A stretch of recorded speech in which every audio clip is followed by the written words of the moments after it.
want a body bag. Puppeteers, the ones fearing, I ain't giving y'all no subliminal.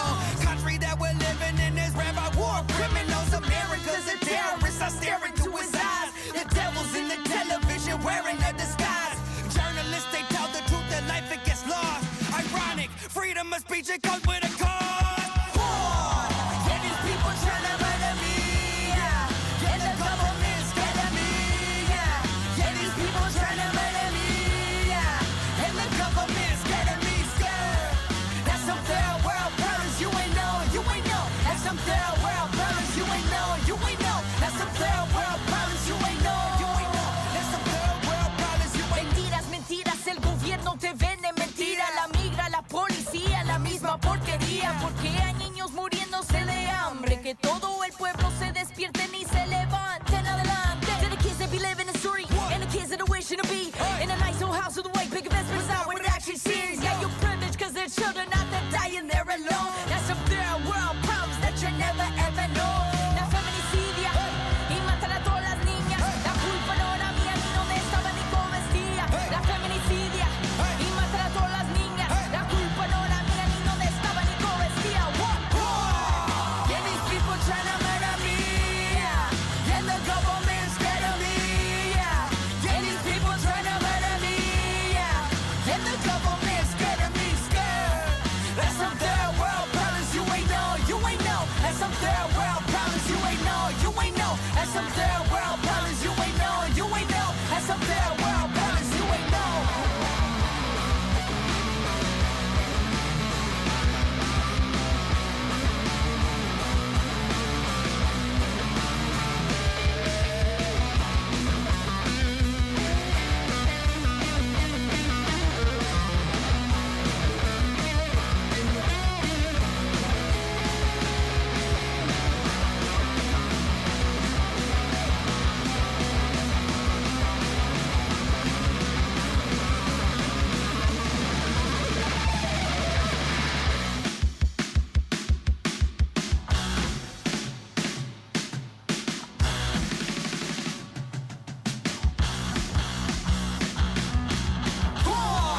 Yeah, these people tryna murder me, yeah.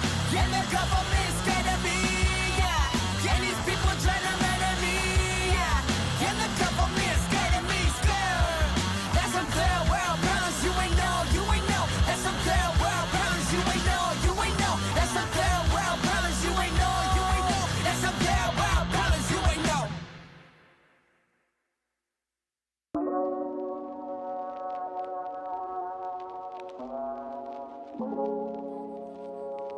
No, she don't wanna go tonight. I won't make her if she don't. No, she don't wanna go tonight. I won't make her if she don't. I don't trust him by her side. Want to play for what is right. Many times before. Look, all the things I had said. Now we know what I'm taking my back around. All the physical abuse, mental abuse, it's gotta stop. Motherfuckers gotta stop, yo. Take my back around, I got a message for all the women roaming and breathing this birthday. I got a message for all the women roaming and breathing this birthday. Queen upon the throne, bones of intuition moving the avatar essence and body, but with the snow water in your garden. Nobody puts up gold in some of her down. You bring life from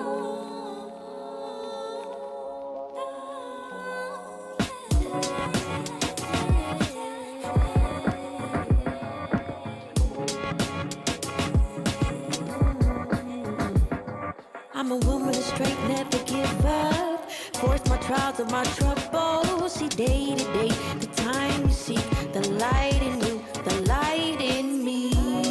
My women, you are gold. Never let yourself fall.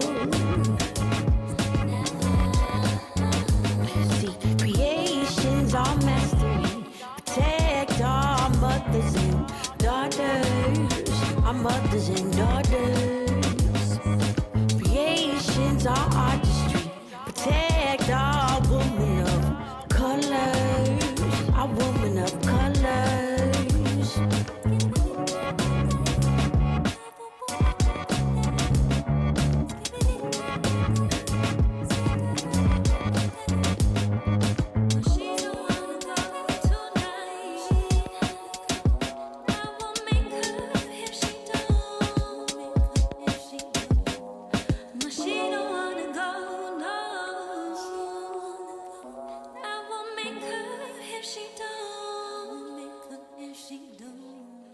She don't wanna go tonight.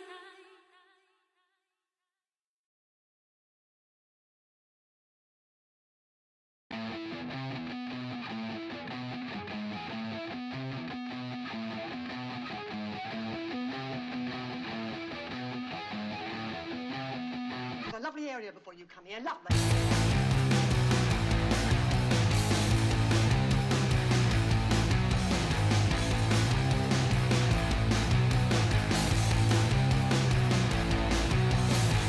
Free school dinners for the poor, pizza with a side of misery.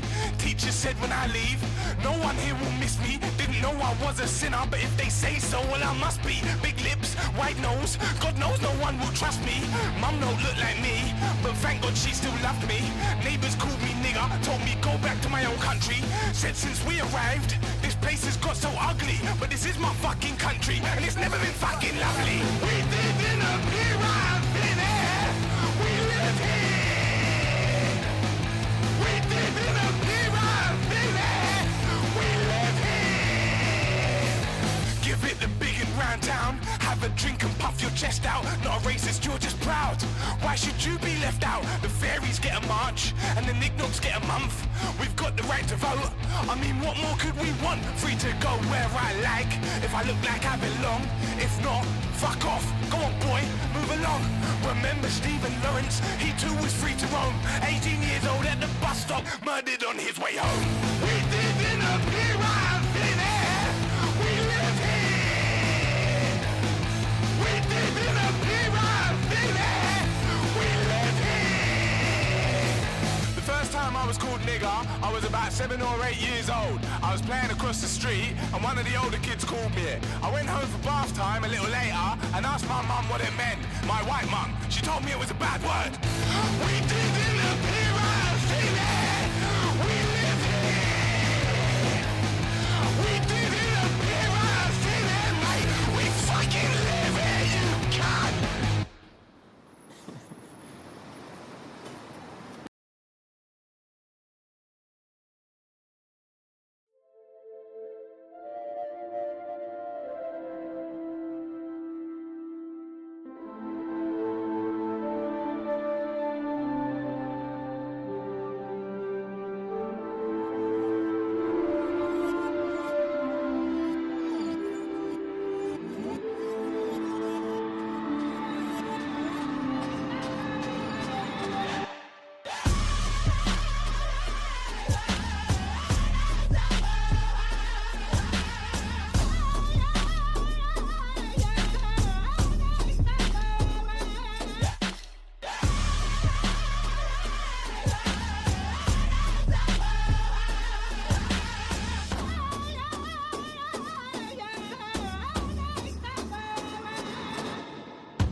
Welcome in, everybody.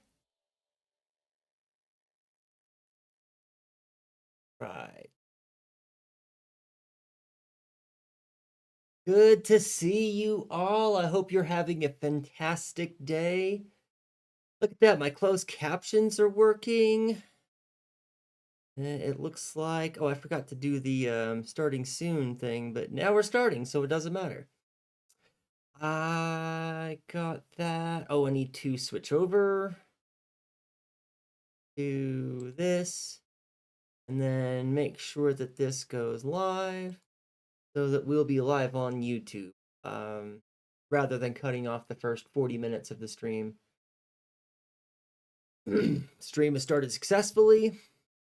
That's what it says over there, but that's not what it says over there. We'll just give it a sec. Give it a few seconds. But I hope you're all doing well. How are you today? I think it was, yeah, Nisa was first today. Then Kayamatara, and then Jane, also vibing. Thank you. I need all of the help that I can get remembering all of the things. So I will always appreciate helpful reminders. I'm one of those kind of people that rather than getting upset about like backseat drivers or side seat drivers, I just appreciate it. Please help me not hit oncoming traffic. Please help me make not miss my turn. Please help me out. I'm not so proud that I don't need help. I do. I absolutely need all the help I can get. Good.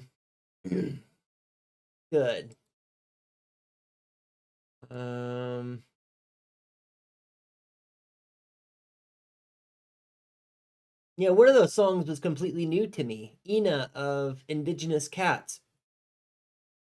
I have never heard of Indigenous Cats before. It just popped up on my YouTube as something that YouTube thought that I might like, and then I listened to it, and I do. I like it. It's good. So I don't know anything about the band yet, or any of the artists, so I'll check that out later. But I enjoyed it. That was pretty cool.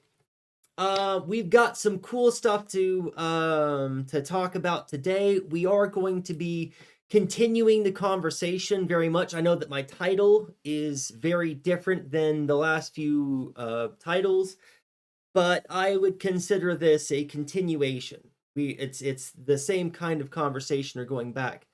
Hey, okay, welcome in. Great to see you, Nova Writer.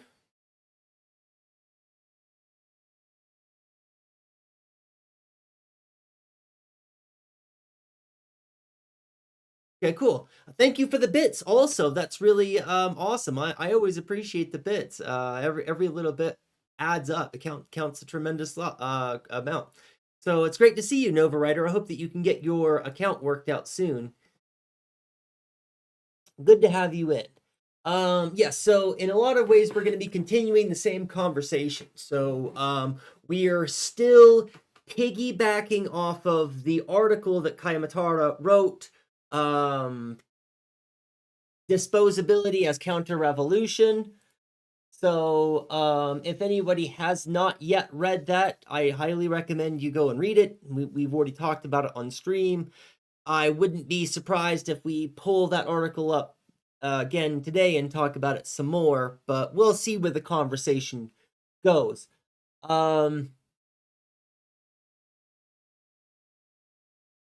So we want to we're piggybacking off of that. We still have the idea that I brought up a few weeks ago, where how we dedicate our time can be thought of as worship. And I still want to carry this analogy on.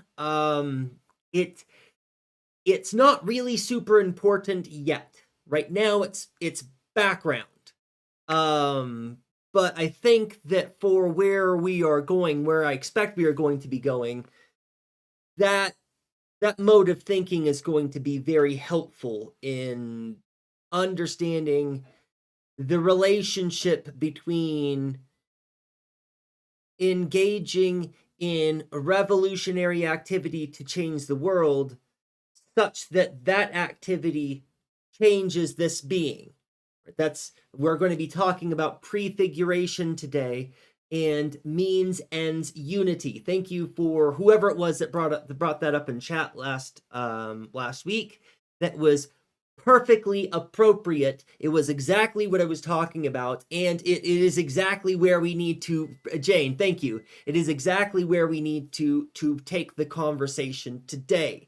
So that's what we are going to be doing is discussing Zoe Baker's conception of means ends unity.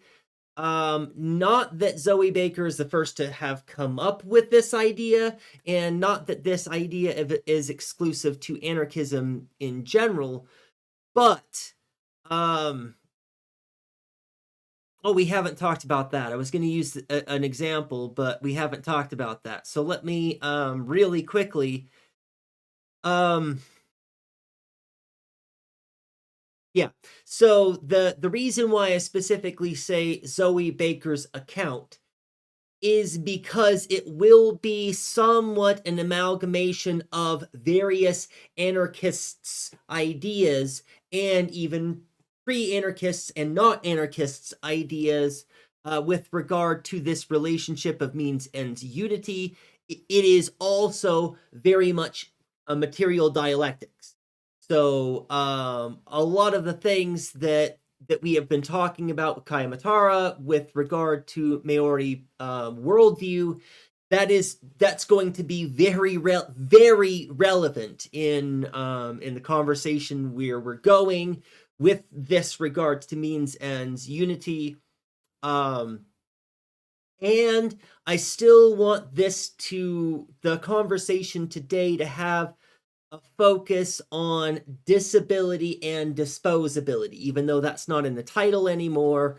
That is something that I think that we can't afford to move too far away from yet, so far as decolonizing our leftist organization or organizing. So that's what's on the agenda for today that I have planned. But also, I really appreciate when you all give me other stuff and completely derail the conversation and take it a completely different way. So that is also awesome and welcome, and we'll see where we go. But before I do too much and get too much ahead of myself, one thing that I think would be, yeah, let's do that first. This is a short video that I'm going to play. It's one that I've talked around a little bit. I've brought it up a few times. This is one that Matt put in the Discord, and I think that it will do a good job of segueing the introduction that I have given us into the means ends unity conversation for Zoe Baker. So I think that this will work as a good segue and will work. It'll be nice to have this hanging in the back of our heads while we are going through the video on prefiguration. So let me get a better view. Yes, that's the view I want to do. And this is, does anybody else have this same phenomenon where I have liked this video? I literally have liked this video, and if I click the like thing, it'll just unclick it for me. Like that.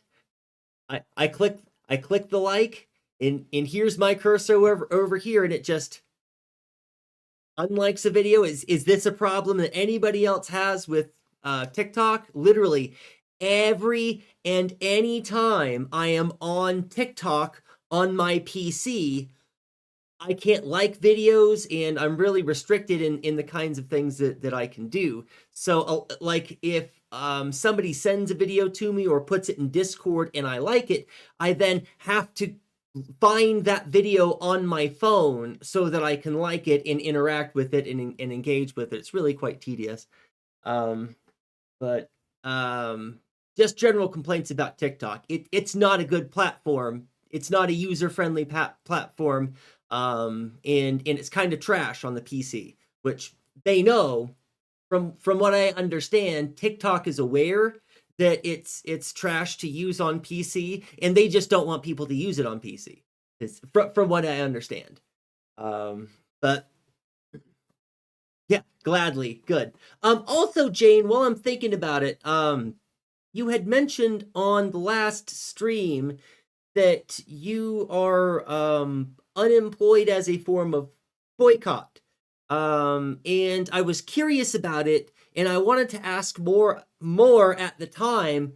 But then I was like, well, maybe I'm going to make them feel uncomfortable. I don't want them to feel awkward, or, I don't want them to be on the spot. But then later, I was thinking about it. I was going to reach out and send a message to you, on Discord. And then I was like, well, if they put the comment in chat, they're not going to be embarrassed to talk about itself. It's probably fine. So I wanted to ask more information about that. And if you would like to share more information about that, I'd love to hear it. While I'm thinking about that, it just like how you mentioned pre-anarchist prefiguration, because there's a lot of indigenous 7th generation principle where every decision should result in sustainable relationship for seven generations. Yes. Few things I want to address there. I am trying to get, excuse me. I'm trying to get more practice with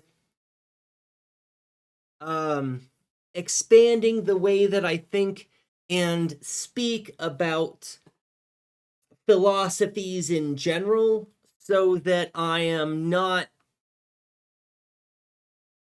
limiting myself to that stereotypical white Western academic tradition. It's taken me years and years of practice and work to move away from that limited framework of thinking, but I'm still not good at it, and that's part of it. I'm trying to get more practiced at being more real. That's really what it is. It's being more honest and truthful and giving credit where credit's due, right? It's is actually the truth of it. But yes, the 7th generation principle is something that I when I'm teaching ethics, I cannot wait for the opportunity to bring that up in the classroom. It's one of my favorite frameworks for thinking about how we should appropriately fit in our communities in general, is that we imagine ourselves in a position of transition that comes with a great deal of responsibility, actually, because we have been raised up in a community of people that have taught us how to be, how to live, and how to think. And we share this responsibility with passing this on to the generation behind us and the generation behind them. Right? We position ourselves, well, and then the generation even after them. We position ourselves in a way that we recognize our parents and their parents, and then ancestors beyond just your parents and your parents' parents. And we have to have a respect for the generation behind us and the generation right behind them, who will still be alive when we are old, right? When we get to this part of the medicine wheel, right? We will be here, and these people will be in charge of the communities that we have built, or taking charge, right? These or is it these people will be in charge, and these people will be taking charge of the community that we have helped build, right? And this understanding situates us in a way that we are responsible for the ideas to some extent, and ambitions and goals of our parents and our parents' parents and their parents. But we don't have to be defined by that. We are allowed to be our own individual person, right? And we keep in mind that the world that we build is a world that will be inherited by these people and by these people, and we need to respect them and their wishes and their ideas. And one of the pushbacks that I get in the classroom when I start talking about this is, well, when we're talking about making moral decisions in our ethics class, it makes sense to Western students to appeal to their parents or their parents' parents or the wisdom of tradition, right? That makes sense.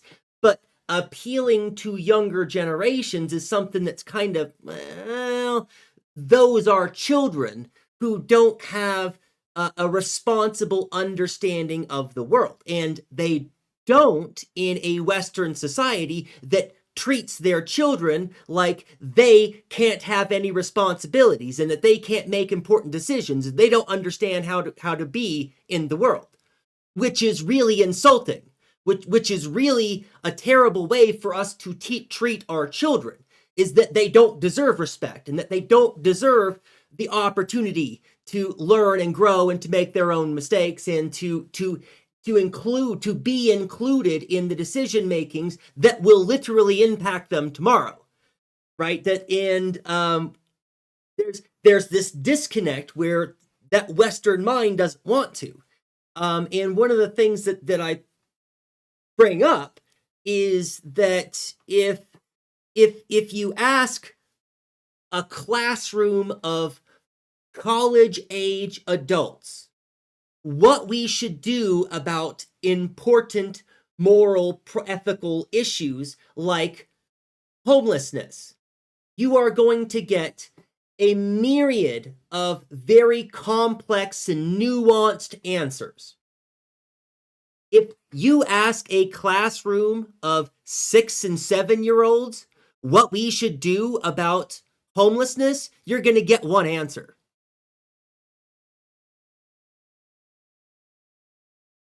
Right? And I think that there is a very important, very powerful lesson to be learned with that, opening that perspective, understanding that all of the complications that we add on to our ethical issues are really much more simple. Actually, the solution to homelessness, there's one. We house those people. We take care of them so that they're no longer in that situation. That's what we do. That's the right answer. And a classroom full of children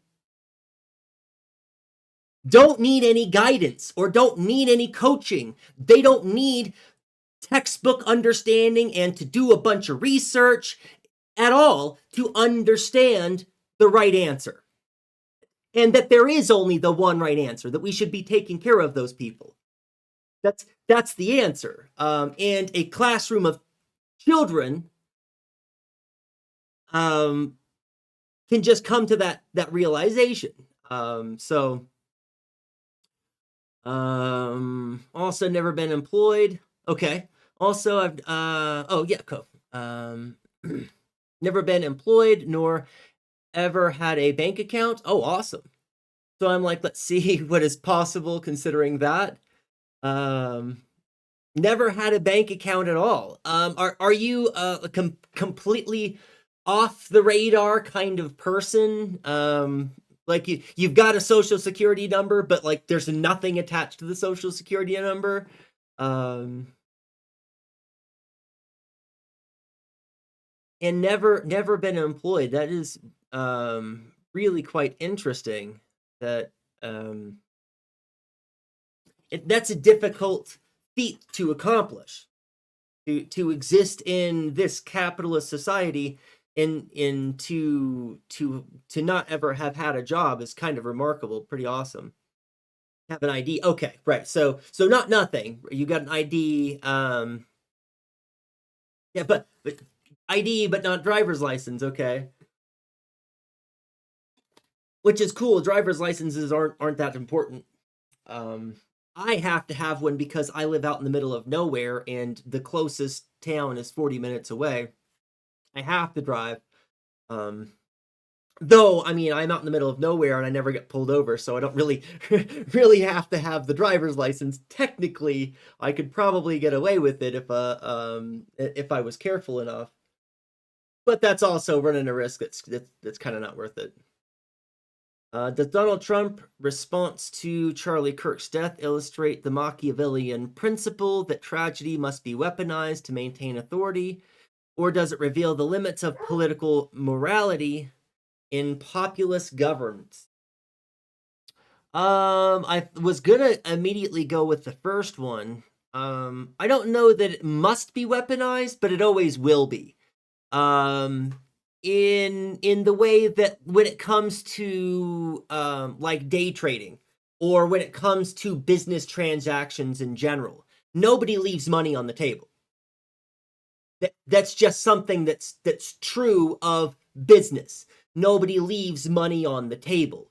And in that same way, and what I mean by that is there's no opportunity that's squandered. And when it comes to politics and the weaponization of any kind of event or any kind of tragedy, that principle applies. If there's an opportunity for something to be weaponized for some kind of political gain, it will be. But I'm not sure that these are mutually exclusive ideas. It could be that it's both. But I want to spend some time thinking, does it reveal the limits of political morality in populist governance? See, and this is, I like the way that you phrased this, Nova, but I don't think I would agree with the phrasing, if that makes sense. I like the way that you phrased it, but I don't know that I would agree with the phrasing. Because I don't think, or rather, I think the idea of political morality in populist governance is itself maybe not paradoxical, but close, nearly oxymoronic, right? Might be a better way to say it.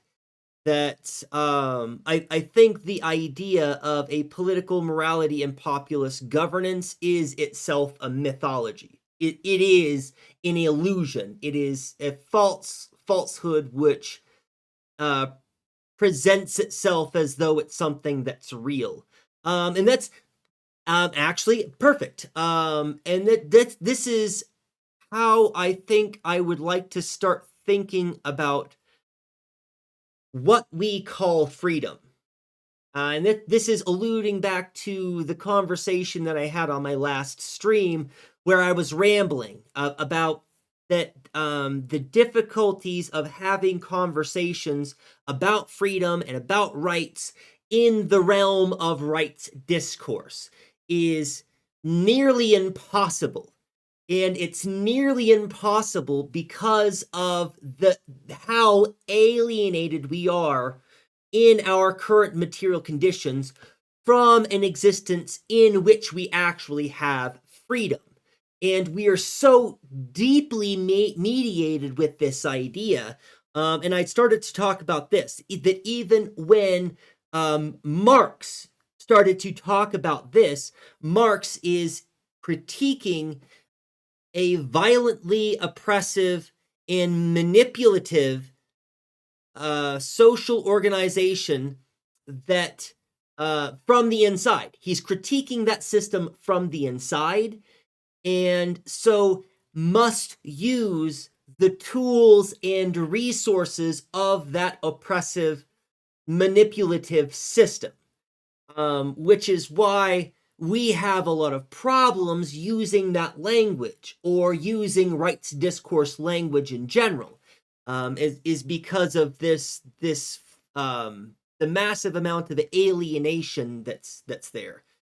So I think that it's helpful to think of freedom as something akin to an oxymoronic relationship within itself. What we have is a kind of unfreedom, and this unfreedom resembles freedom in the same way that a straw man resembles a human being. The freedom that we look at and point to in the material conditions that we have now isn't freedom at all. And all of the things that make it kind of really free-ish are all things that only point to the boundaries of the box in which we find ourselves completely unfree, right? So even when we point to things and say, well, we have some modicum of freedom, what we're pointing to is actually just the facade of freedom that is parading around in freedom's clothes, right? It's a false thing. It's not the real thing at all. But we look at it and we say freedom, right? Even though it's not that thing and is in itself actually the antithesis of our actual liberation. So in that same way, I think that I'm going to start trying to refer to freedoms that we in this material reality enjoy as unfreedoms. Or maybe I'll think of something a little bit more creative than that, but right now that's the idea that I'm working with. That we keep pointing to things and saying that's what freedom is. But we are so divorced from a reality that we can actually understand what freedom is that we keep pointing at windmills. We're pointing at mirages. We're pointing at ghosts and apparitions. We are never pointing anywhere near the actual thing. Donald Trump is using the death of Charlie Kirk as a weapon. Trump turns Kirk's death into a political instrument to weaken his critics. Does this reflect the tragic logic of leadership in the age of ideological warfare? Let's see.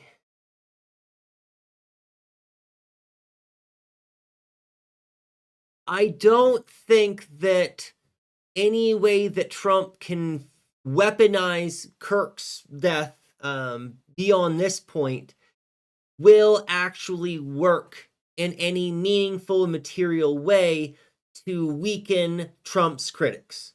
I think that there was a possibility that there was going to be a large populist backlash that Trump was going to be able to ride into into a greater amount of power, or into a situation in which he is able to gain power over his detractors. But I believe that opportunity has passed.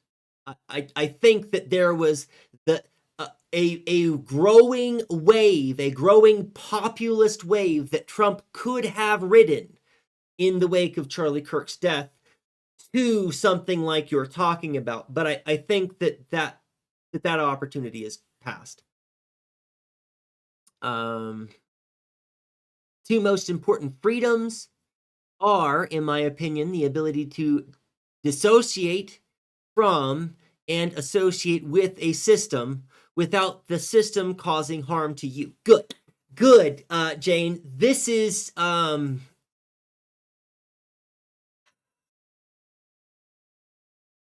right. Now we're on the road to freedom. Right? That's exactly it, right? And that speaks directly to some of the paradoxes of democracy. I'm not going to take a long time on this aside of the paradoxes of democracy. We're going to get to the stuff. Thank you everyone for putting lots of stuff in chat and for giving me lots of content to talk to. That's amazing. So this is on the right path to thinking about what real freedom is. It's the ability to pick and choose. It's participation. How to phrase this?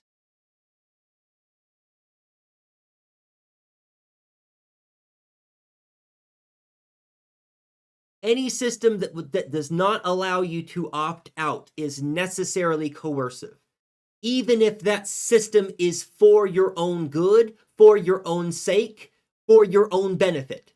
None of that matters. If you cannot opt out of the system is necessarily coercive. And that's when we are okay, so I don't need to go grab the book off my bookshelf to talk about it. This is kind of in regard to Thomas Poga, who's written about the paradox of democracy there are certain criteria, certain thresholds that are the minimum requirements for a space in which real freedom can exist. Now, I will go ahead and add the caveat that I think that Thomas Poga. Hold on. This is a philosopher who I respect greatly. Hold in very high regard. So I don't want to just critique them. But I'm gonna. But I believe that Thomas Poga might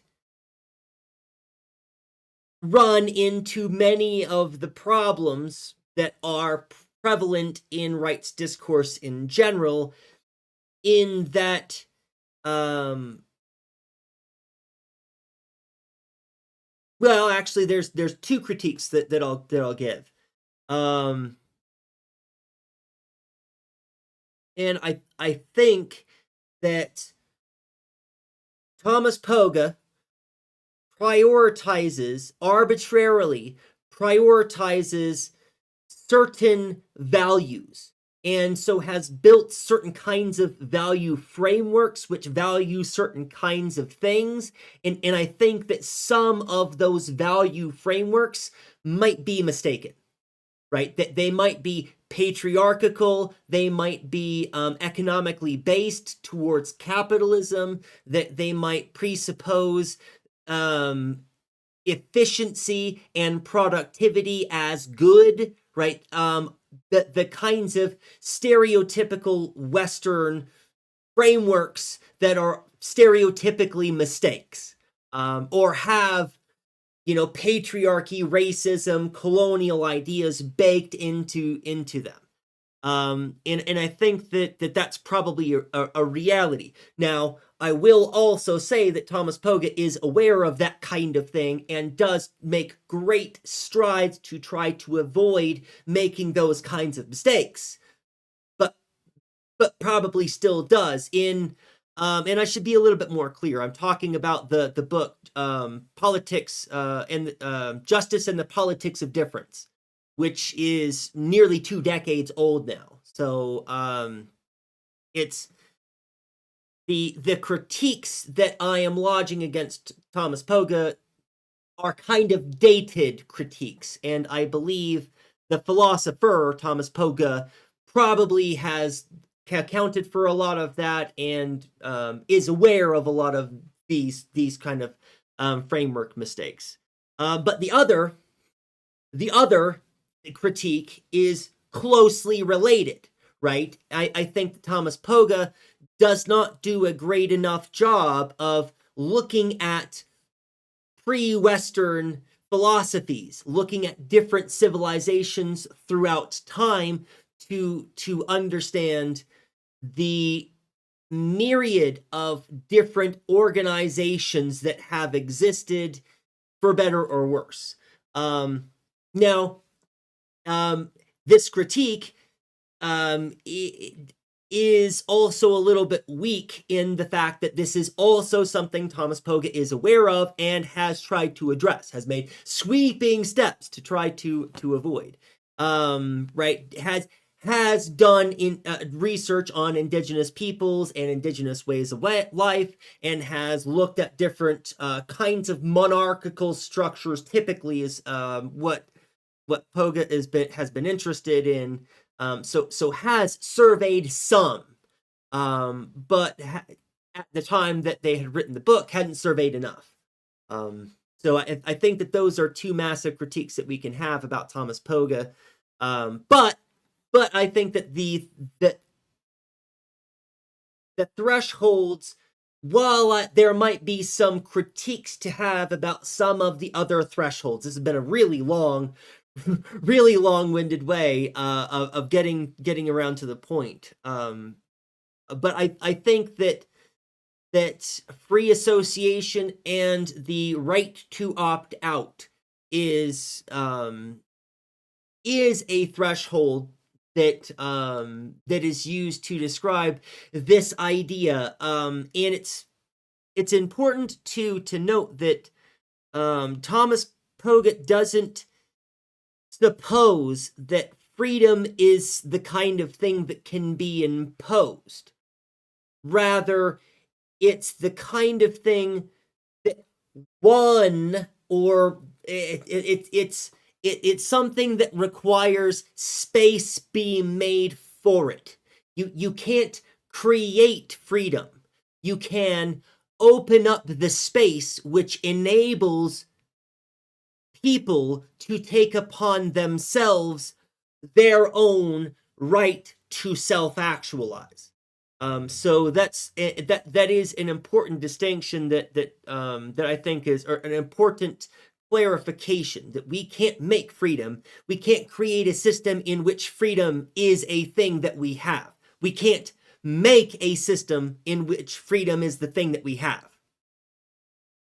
What we have to do is create the space which has the necessary material conditions so that individuals can take upon themselves the responsibility of their self-actualization, which is freedom, right, in some definitions. That was the thing that Jane, that was the thing that I was kind of worried about. I mean, if you're housed, then you know, that's the important thing. Going back to me being unemployed and not having a bank account, yeah, do not have freedom. I do not have freedom. Like, I cannot possess a home of my own. Well, I bet there's a lot of limitations that come with that too.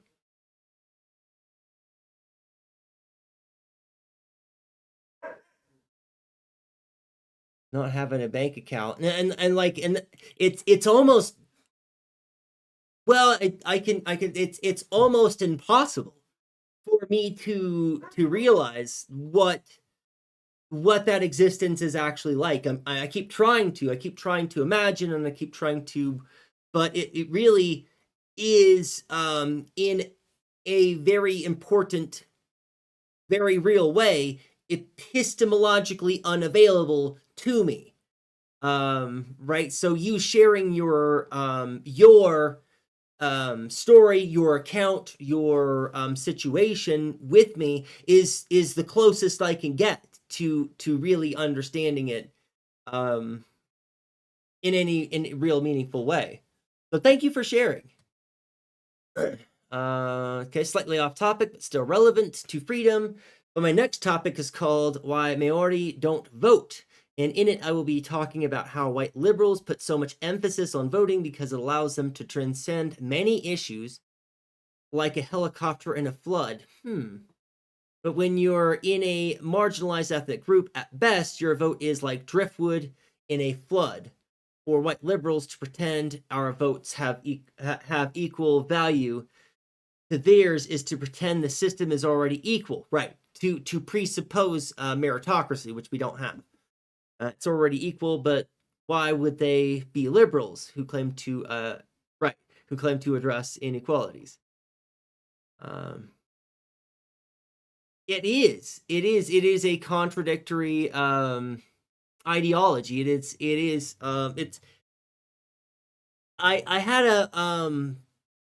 I was reading a paper this morning from one of my students, and the first 4 or 5 lines is the student talking about Donald Trump and the current administration and the attacks on our legal system and the attacks on our freedoms of speech and all of these very important, pressing things that are really very important for people to be thinking about and talking about. And then their response to these problems is, well, and this is why I'm a liberal. And I went, ugh. Because their very next line was like, and this is why it's important that we always choose nonviolent tactics, and this is why we should try to vote in elected officials who are going to do. And I'm like, no,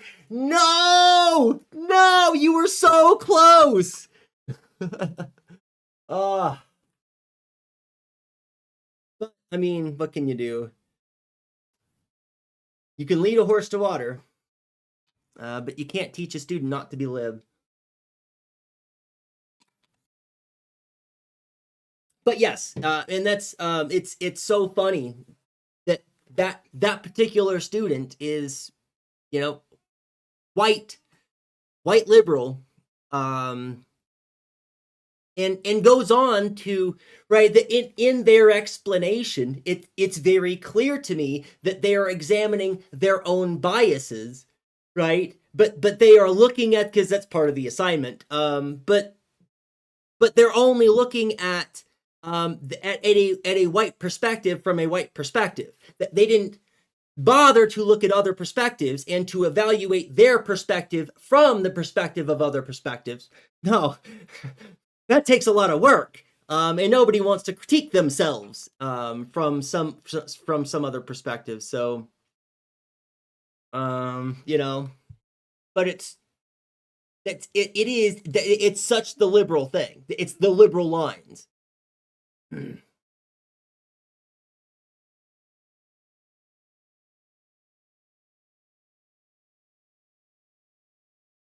Allows them to transcend many issues like a helicopter and a flood.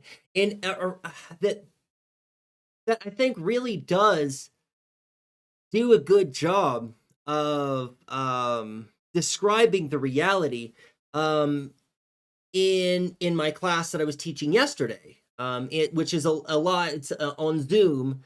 One of my students was talking about, what brought it up? Because I had been going on quite a bit about privilege already. What is it? The student had said something about living in America, right? They contrasted the dangers of living in another country. And the student said, if you live in an Arab country, you might be executed for saying something against Allah. But we live in the United States where we don't have to worry about that kind of thing. We are safe, and we live in this very safe, secure society where we don't have to fear for our lives. And I was about to push back and point out the student was white and had that perspective of America being a safe and secure place for them to live because of their whiteness. But that student actually, in the next breath, called themselves out on it, which I thought was pretty awesome. That they were like, yeah, blah blah, it's safe, and this is one of the safest countries to live in. And then, like, I'm opening my mouth about to say something, and they cut me off before I could say anything, and they were like, but I'm a white male who lives in a very white city. And so I can't speak to the experiences of my other classmates. Maybe they will have a different perspective on how safe it is to live in this country. And I was like, yes, yes. Let's talk about that for a minute. Let's talk about examining your own privilege for a minute. Let's talk about the fact that you do enjoy lots of privilege for living in an industrialized nation that has that provides you with access to medical care, provides you access to education, provides you access to food, but doesn't provide you with the right to any of those things, right? And then we had a brief conversation about American exceptionalism and why I don't entertain American exceptionalism in the classroom. This nation has lots of problems that need to be solved. Do we enjoy a lot of privilege relatively living in this nation? Sure. That's no reason for us to talk about how exceptional our country is when we have so many people who are homeless and starving and people in cages at the border, and we keep invading other nations, and we are waging war on our own populations, our own non-white citizens. So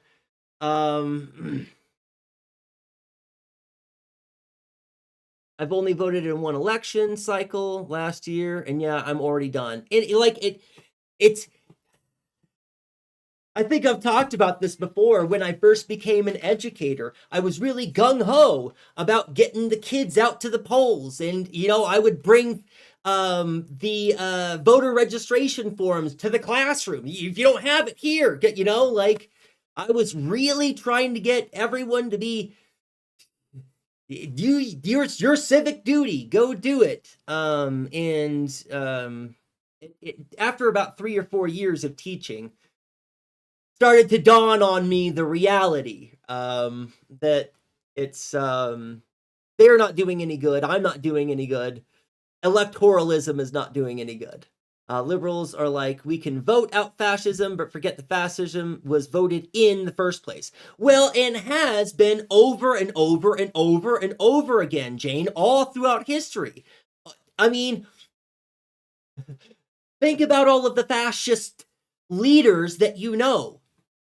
They were all elected into their positions.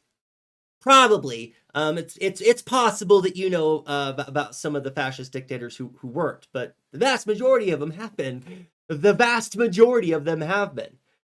I'm using a bait and switch in my own experience for it. Here's the excerpt. And this is why Maori don't vote, right?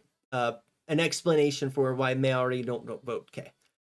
I didn't vote last election. I know the knee-jerk reaction to this would be, well, you're the reason National won the last election. Hope you're happy. The thing is, it wasn't a conscious choice. Literally, I was in the hospital during the last election cycle for almost a decade. My health has decreased dramatically. Despite this, I get treated with apathy by the health system, leading to my health deteriorating and an increasing rate. And I'm not the only one either. This is a systemic issue. My non-voting was not a moral choice, not even a conscious one. When I was cognizant, I could barely think due to pain, and it was a consequence of the system that devalued Maori life. There's so much that excellent points.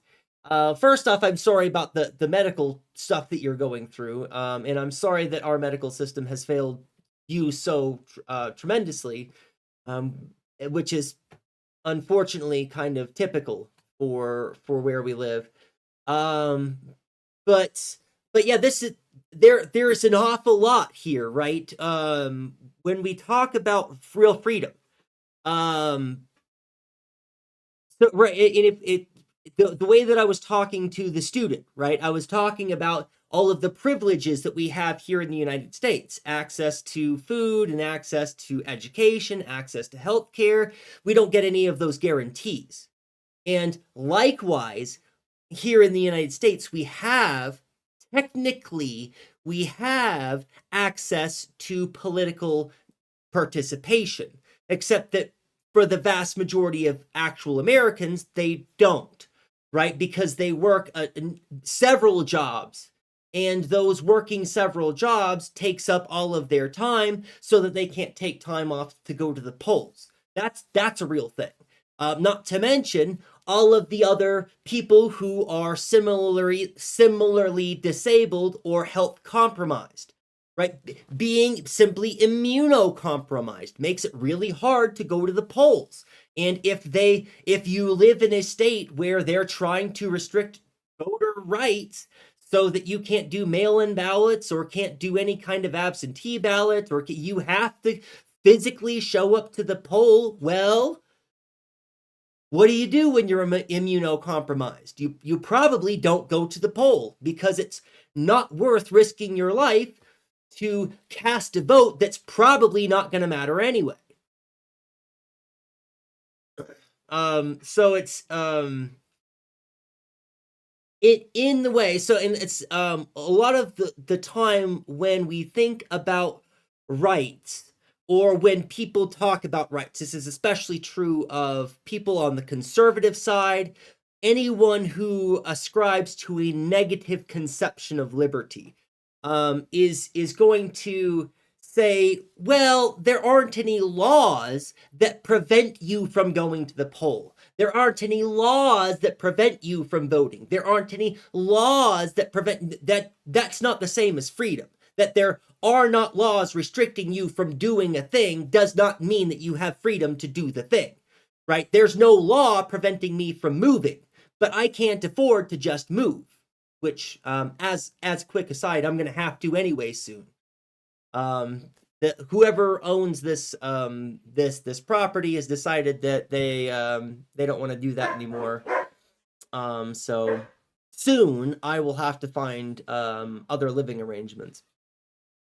But that's not the point, right? That if I wanted to move, I can't simply just, right? And I have a lot more freedom than most people, in that my job is something that I can do online from literally anywhere with internet access. So where I live isn't necessarily directly tied to the work that I do or the job that I have, which is the case for the vast majority of people, period.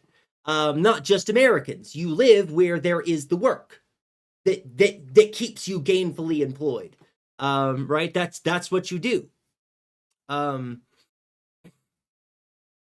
So when we're talking about freedom, again, there's so many illusions. There's so many misnomers. There's so much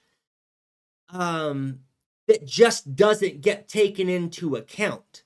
And I bet from the excerpt that Kaya Matara has put in chat, that this is just right. Just skimming the surface of the ways in which our political participation isn't actually a real freedom at all. It isn't something that we have free access to. And I think that your account does a really great job of illustrating a lot of those what would you call them?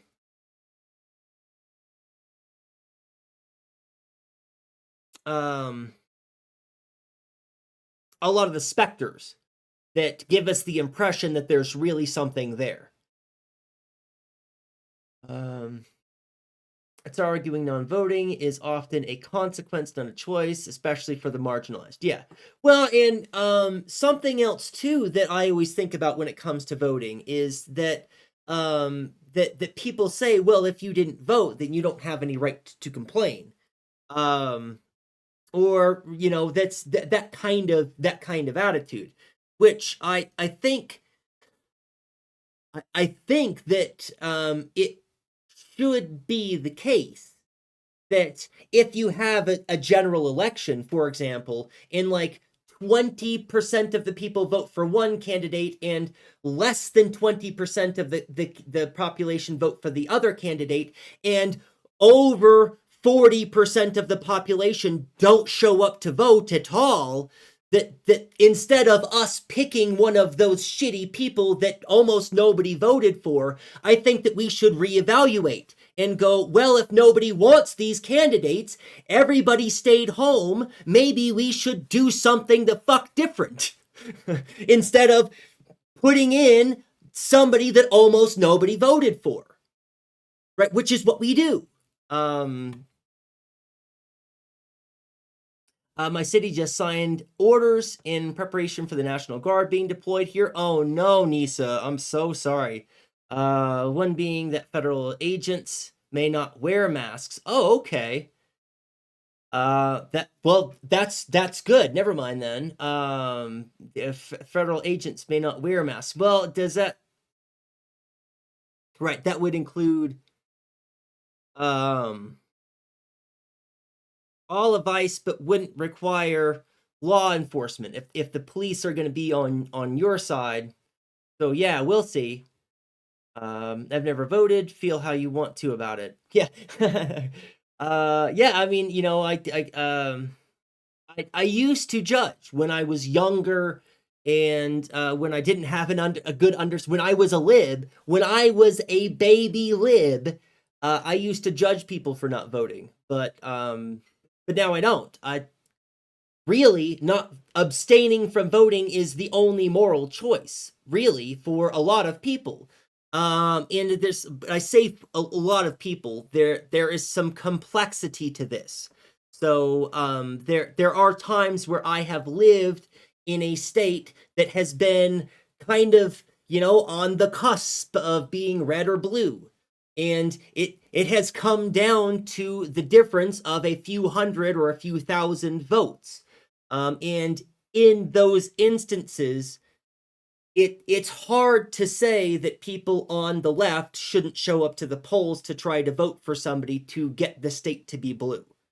If it's going to improve people's actual material conditions, right? And this is the Zoran Mondami argument, right? That Mondami is not a great leftist candidate, despite the fact that they're way more left than literally anybody else in American politics right now. But they're still not a good leftist candidate. They're still deficient in a lot of important ways. But if Mamdani gets elected as in New York, that will have direct material conditions, impact on the direct material conditions of hundreds of thousands of people. You know, in those kinds of situations, I think that there is, for some people, an additional weight or an additional consideration, an additional moral something that maybe ought to influence or compel them. But again, for the vast majority of people who don't show up to vote, most of those people have good, valid reasons for not showing up to vote. And for the vast majority of those people, not voting is actually the right moral choice. I think. Yeah, Americans are too busy slaving for the economy. Yeah, absolutely. I'm in New Zealand, but our health system is really, really horrible for us Maori. We have a life expectancy, and I'm sorry if I because I know that you don't live in the United States. So I'm sorry if I made it seem like I thought that I assumed that you were. I knew that you weren't.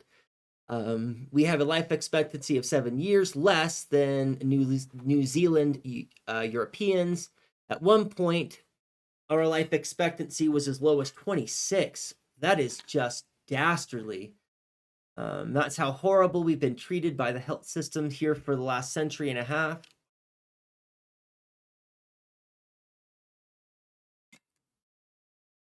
I mean, I'm trying to get my brain to comprehend that, because I've seen statistics and figures for residential schools here in the United States and in Canada And those numbers are bad, but a life expectancy of 26, I think, is even worse than a lot of the numbers that I've seen from those situations. It's just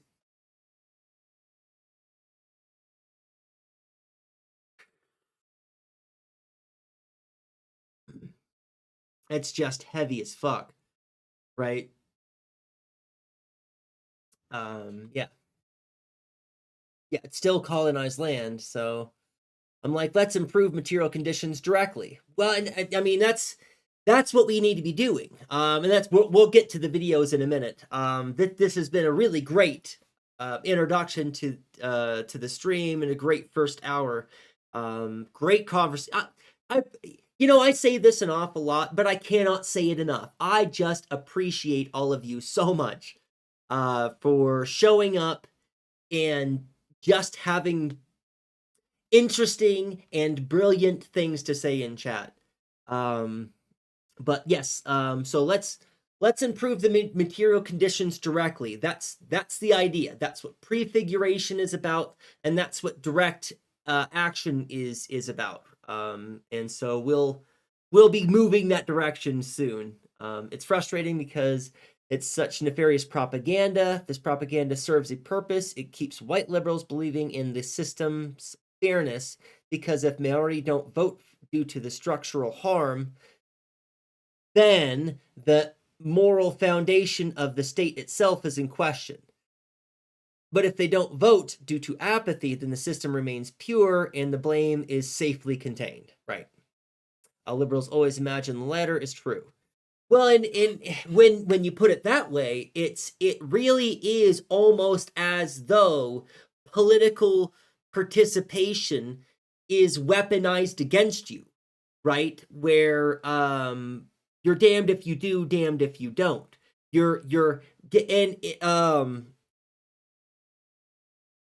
It's because you've been given an option that isn't a real option, right? The political participation that you have isn't going to give you the power to actually make your community or society better for the Maori people. And so you are given this promise of an option that is supposed to help. And regardless of what you choose to do, vote or don't vote, you're still going to get blamed. And this happens here in the United States too, with the black vote, which is something I hate to say, and it sounds gross coming out of my mouth, and I hate talking about humans in this kind of way. But here we are. Right when it comes to liberals making promises to black people and black communities about we're finally going to get around to doing something about the water in Flint, Michigan. We promise this time, right? Just elect us into. We promise this time we'll finally no, and they never do anything, right? And it's a trap that if you step into the trap, then you're caught, and if you step around the trap, then you're shot in the face. Right? Either way, it's damned if you do, damned if you don't. Exactly, it functions like job choice. Yes, it functions exactly like job choice under capitalism. You don't actually have any kind of choice. Work. You get to choose what kind of work you do. Not really, even. Right, and this came up in the classroom yesterday. I almost got into an argument with the student about this, but they backed down. But I was talking about we were talking about property. It was rights discourse is what we were talking about, and property, that it's a tricky right. Maybe it's not even a right. And what I was talking about is that how did I phrase it? I was talking about when rich people have the thing, their right to have the thing isn't interfered with in any way by guaranteeing that right to everyone, the right to property, except that if everybody has a right to property, then these people want this property and therefore ought to have a right to it. So the millions and billions that these people have is something that the rest of us want and are deprived of, right? And this is the framing for the conversation isn't very good in general, but it's because I have to walk a few awkward lines in the classroom, right? But the pushback that the student was giving me was like, well, here in the United States, we have economic mobility. You can do whatever you want to. You can work hard. You can choose to work hard and be successful. And I said, yes, but you can't choose to work hard and be a millionaire or a billionaire. You can't. You can choose to work hard and do whatever job that you want to, but you can't choose to be a millionaire and billionaire. And if property was a right that we all had open and entitled access to, like all of the other rights are supposed to be things that are at your disposal and that you can pursue without contradiction in a world of others. If that's not the case, then maybe you don't have a right to property at all. Right? It is this paradoxical thing.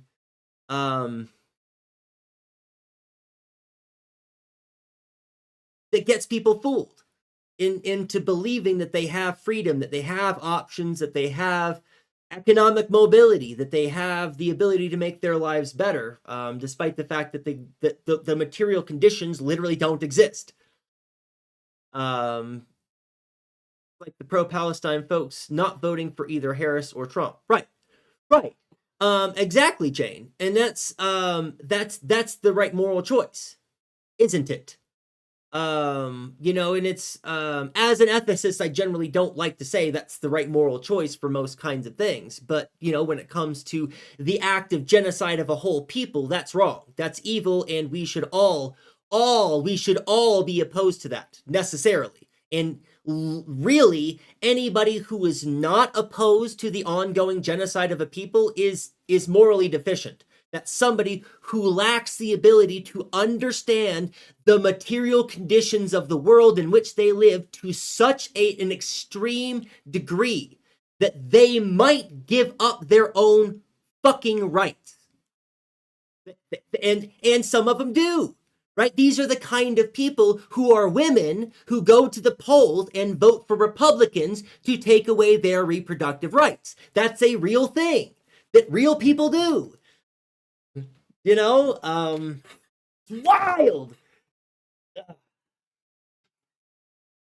All right, so it's good point for me to pause. I'm gonna turn over to the video and start getting this video. Again, we're gonna watch the short one. This short one, which is gonna set us up for Zoe Baker's The Unity of Means and Ends. And it's 20 minutes, but I expect it's going to take me an hour at least to get through this video. Because I'm going to have some stuff to say. As Dead President said on W4, ain't nobody in the hood got no hope of this fucked up system, and that's why we don't vote. Yep. Thing about everything regarding Medicaid and disability in this country is the fact that disabled people have been warning people. Another really frustrating thing about everything regarding Medicaid and disability in this country is the fact that disabled people have been warning people since the 70s. Particularly disabled people of color and Black disabled people. Do you know all those legacy organizations that advocate on the basis of race, gender, sexual orientation, class? Almost every single one of them, without exaggeration, almost every single one of them have been approached over the last few decades in one form or another, whether it be a member of their own or whether it be trying to do coalitional work, to adopt disability platforms on their own. These are organizations that largely, right, bolster the Democratic Party when it comes to election time. But each one of them, individually, I can guarantee you, has been asked once, twice, maybe a dozen times to adopt a disability platform of their own. Because disabled people have been telling you all that the right has been recruiting disabled people for years. For years. They were recruiting disabled people to be examples of failed abortions, to go on speaking tours, to talk about what it is like to experience an abortion and have it not go through. Just going to pause the video there and let you all just take a moment with that. It's exceptionally disgusting, but and they were using their disabled bodies to do so. And the right have made a lot of strides and inroads in terms of making sure that disabled people were actually elevated within the organizational process. From every angle, from every end. Even the alt-right, some of the biggest neo in the country, utilize platforms built by disabled people. But yet and still, every single time a disabled person on the left or in liberal or left-leaning organizations or grassroots organizing has begged people to adopt disability platforms, they have refused in large part.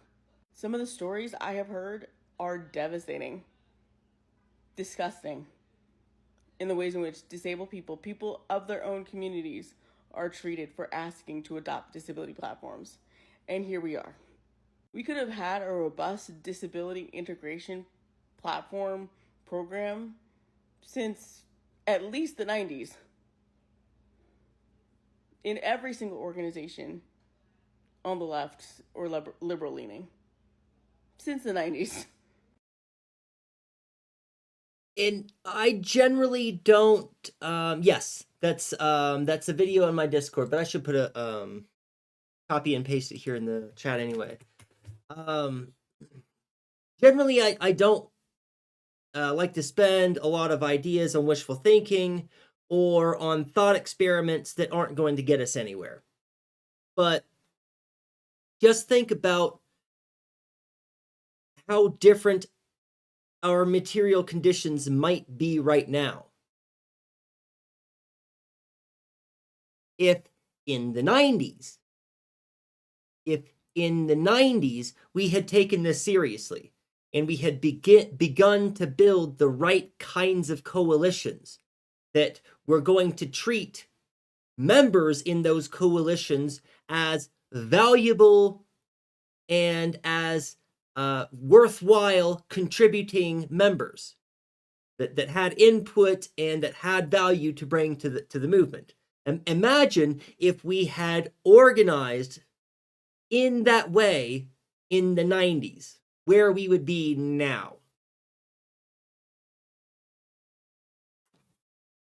My beds were delivered and I need to pick them up. Have to go dip out. Oh, okay. Thank you, Nisa. I really appreciate you being here. It's always a pleasure to see you. I hope you have a fantastic rest of your day. But yeah, back to the VOD. Okay, good. And we'll see you next time. I hope you have a fantastic rest of your day.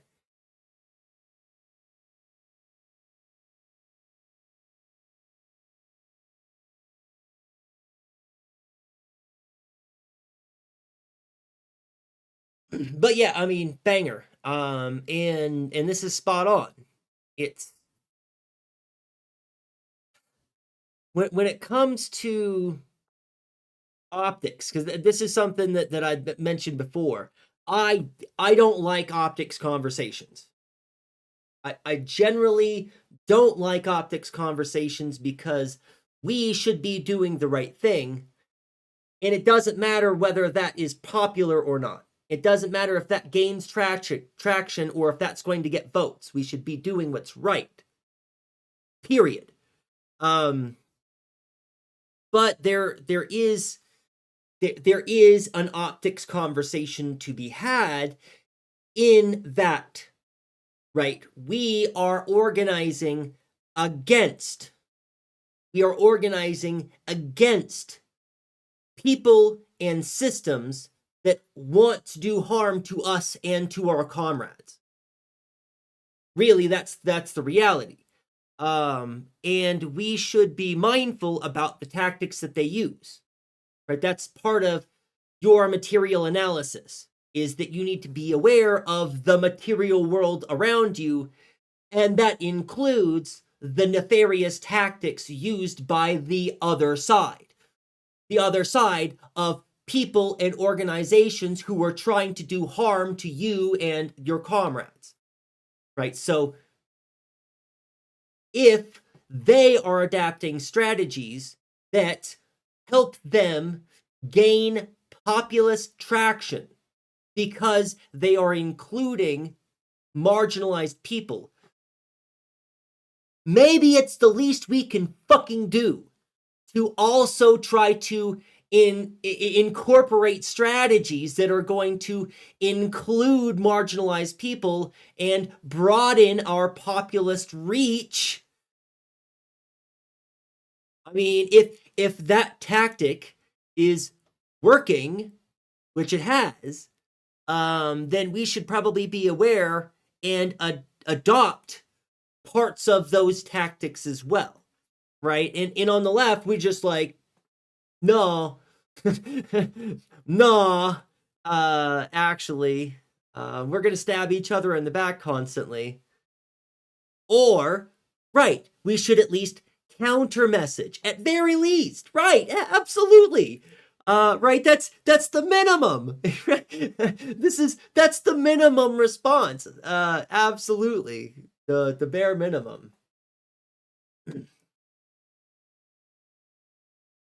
But you know, and it's though something that I have to keep in mind too, is there's only so much trash that I can talk,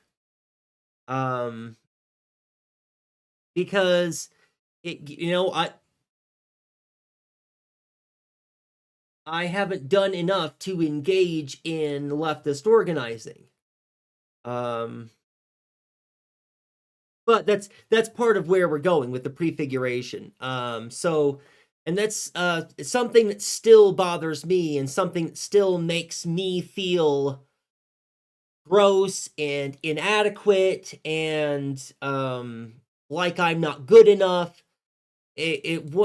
Some of that has to do with the fact that I want to be engaged in leftist organizations. I want to be doing stuff to feed and house people. I want to be doing stuff to give people real freedom. And despite all of my efforts to try and do that, I have yet to be successful in any of those endeavors. Right? And with a grain of salt too, because I enjoy a broad reach.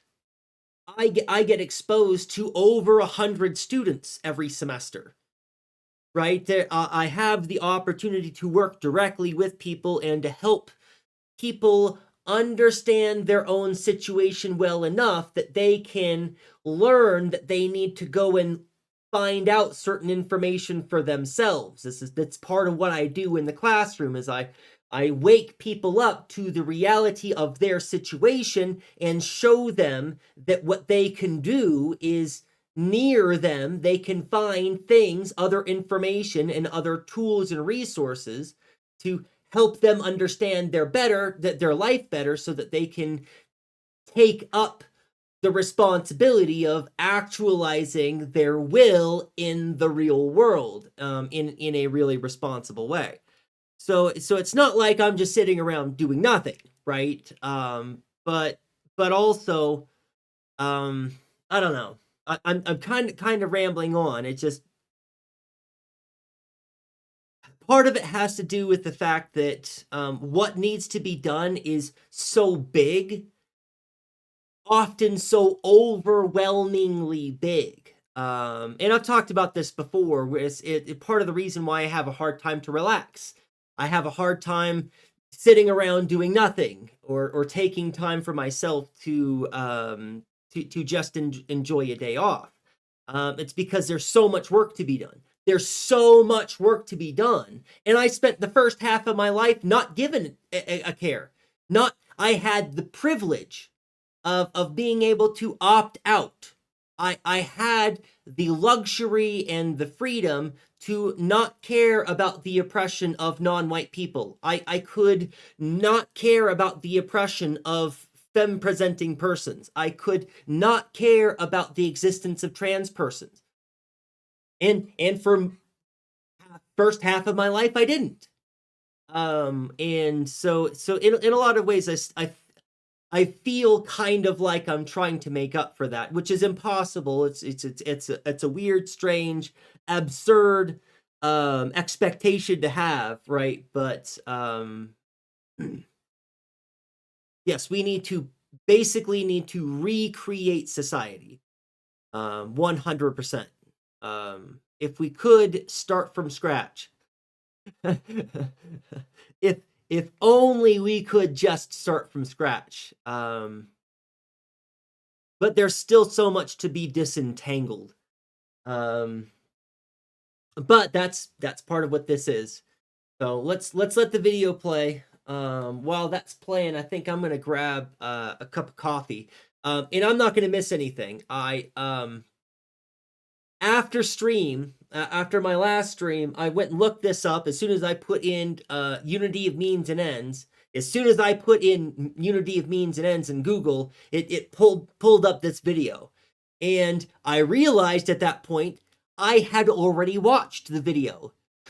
It's one of those things where, I'm consuming a whole bunch of stuff, but I'm also trying to work and be productive in my school and get class stuff done. So I remember I had watched the video and thought to myself, I need to go back and watch this again. And then I didn't until yesterday. I went back and watched the video again, and I was like, yes, it is awesome. It is just as amazing as I remember it. So it's good. A really amazing video. I just watched yesterday. Said I'm not going to miss anything in the first few minutes while I'm going and poured myself a little bit of coffee. So I'll be right back. I'm going to leave my box here, and you all don't forget to hydrate. And if you need to take your medication, take your medication. And if you need to eat, get yourselves a little snack, something. Go grab a snack. Take care of yourselves, because you're valuable. You are extremely valuable to me. I appreciate the ever-living heck out of you all, and you're valuable in yourselves, so you should take care of yourselves. Hi everyone. In today's video, I'm going to be reading out an extract from my forthcoming book, Means and Ends, The Revolutionary Practice of Anarchism in Europe and the United States, which you can pre-order now. Today's extract is about the unity of means and ends. It goes as follows. Anarchists did not think that any form of activity could lead to an anarchist society. They argued that working class social movements should only use means that were in conformity with the ends of creating a free, equal, and cooperative society without domination or exploitation. They advocated the unity of means and ends. In 1881, Kropotkin argued that social movements should establish their final objective and then specify a proposed course of action in conformity with the ends. Anarchists like Malatesta often express this idea with metaphors of roads and bridges, transit and movement. He wrote, "It is not enough to desire something. If one really wants it, adequate means must be used to secure it, and these means are not arbitrary, but instead cannot but be conditioned by the ends we aspire to and by the circumstances in which the struggle takes place." I wasn't expecting the spot where I wanted to pause to come up so quickly. But there we go. So there is a distinction that is very seldomly made with I don't know if I've had this conversation with you all yet about belief. We need to have the conversation about truth and knowledge, but we're not going to do that right now. There, and I'm trying to find a better word for the term this one or this one. I'm not sure which one needs to be replaced. But when we're talking about beliefs, there are two ways that we mean someone believes something. So we might look at religion in this way and use this as an example. There are people who call themselves Christian, for example, who believe that they are Christian, who believe that they believe in the Christian faith. But the way that they act in the real world, their actions don't reflect that belief. They don't treat other people with dignity and respect, and or they don't care about the rights of other people. They don't spend their time in service to other people. They are not interested in helping their neighbor. They're not interested in helping people at the border. They're not interested in any of those things. They believe that as long as they believe their belief, then they'll go to heaven, right? So this is an empty, flaccid, useless idea that somebody holds in their head. It's not really a belief, I would argue. If you believed that that was true, then your actions would reflect that belief. If you suspect that climate change might be real, right, then you might entertain the idea that some scientists might have some idea of what they're talking about, and maybe somebody should take that seriously. That this is an empty, flaccid belief.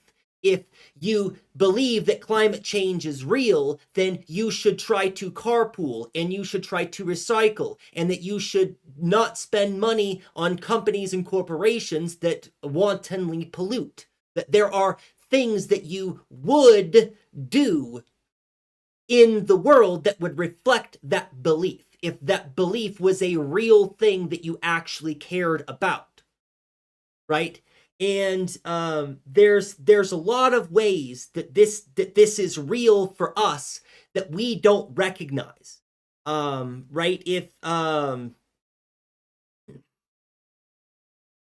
what's another right? So I'm gonna use myself as an example, right? I'm a kendama player. I like to play kendama, and I was in a situation kind of recently where I was around a lot of other kendama players, and they were all way better, like way better. They're up here, and I'm like, I'm down here. Like, they're way better kendama players, and I felt insecure about this. And so I made some kind of comment to one of the people there where I was like, well, I'm really busy.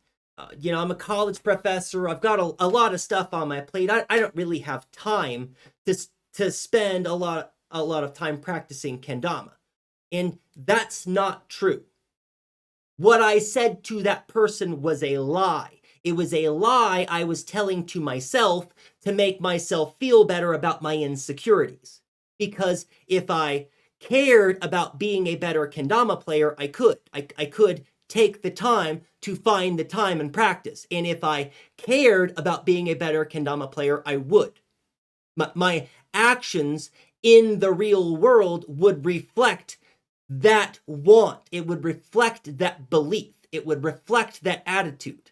But it didn't, right? And that's why I felt insecure, is because I wanted to believe that I wanted to be a good kendama player.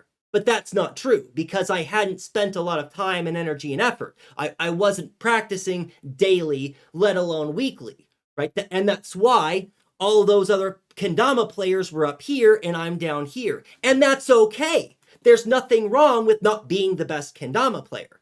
But there's no reason for me to lie to myself, right? If I cared about being a better kendama player, then I would spend the time doing that. Then I would. I wouldn't have to think about it. I wouldn't have to rearrange my schedule or find time here or there, I would. I would do that. If I cared about being a better kendama player, I would do that. I would prioritize that. But I didn't, right? And so that there's this there are certain attitudes. Welcome in, DJ Che. Raider, welcome in with the raid. DJ Che, thank you so much for raiding. I don't know why I didn't get any sound alerts for the raid, but welcome in. It's excellent to see you, DJ Che. I hope you're having a fantastic day. Everybody from DJ Che's community, hello. I'm waxing_philosophical. I talk about philosophy and leftist politics, and sometimes two of those things at the same time. Right. So that's I think that there is a prevailing attitude on the left, a belief, and by belief I mean one of these empty, flaccid beliefs. There is a prevailing attitude on the left, a belief that we want to organize better, that we want to make the revolution work, right? But our actions are not demonstrating that we want to decolonize our organizing, right? We're talking the talk about being inclusive. We're talking the talk about big tent coalition. We're talking the talk about expanding people's rights and liberties. When it comes down to it, the way that we organize is exclusionary.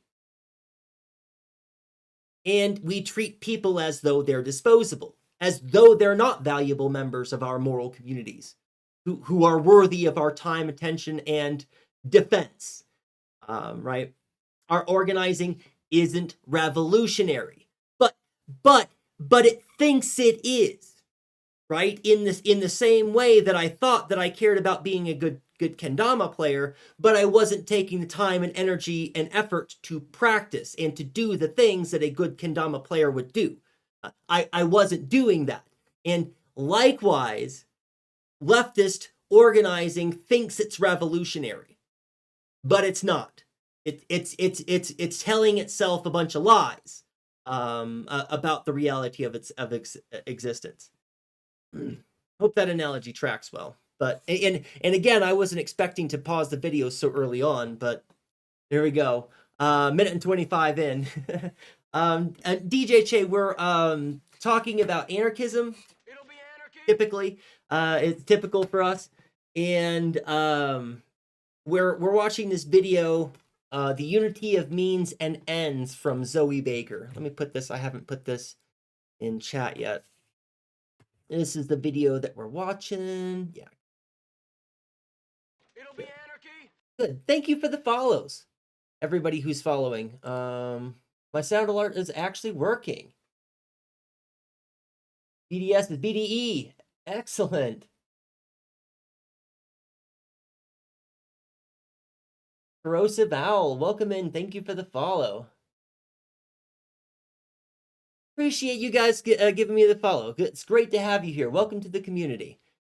Right, so we're going to continue on with the Zoe Baker video, and we are going to talk about the ways that the left is making a bunch of mistakes in the way that they organize.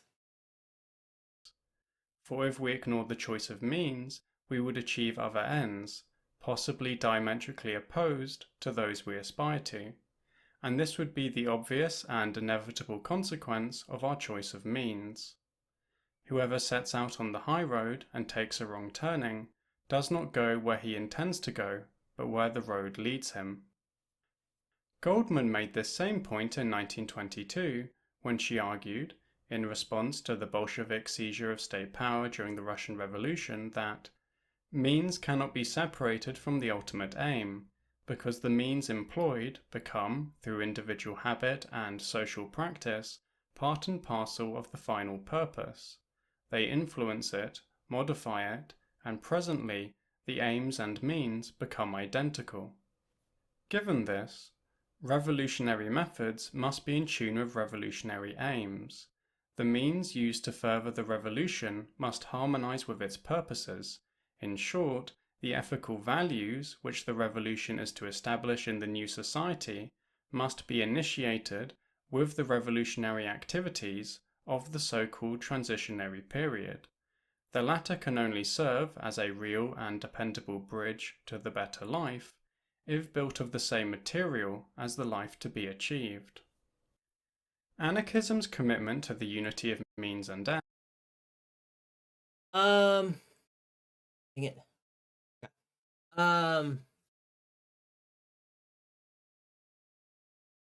So this is something that we've talked about before, and this is the problem of teleology that I've often referred to, is one way that it's expressed.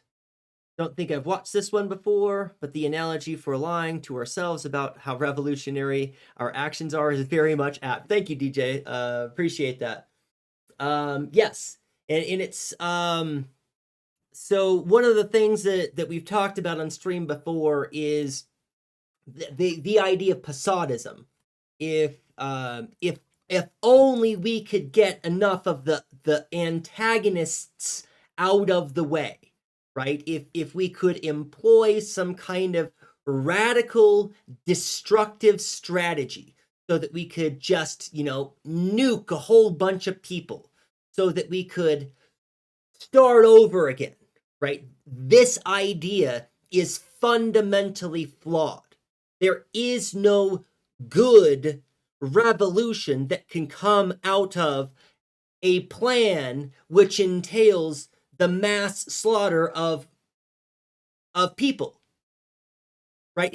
If that's the tactic that you are employing to accomplish your revolution is going to be evil. It's going to be a problem, right? You need to be able to recognize that anyone who would be the kind of person who is okay with the wanton execution of innocents for the sake of a revolution is not going to be a revolutionary person that is going to make a good world that you want to live in. That person is not going to be the kind of person you want to build your coalitions with, because they will probably be okay with sacrificing you at some point. If the revolution matters more than people's lives or basic moral considerations, that revolution is doomed to fail. It's doomed to recreate the systems, recreate the frameworks, recreate the same kind of oppressive, abusive relationships that got us here in the first place. We need to be able to, right, and there's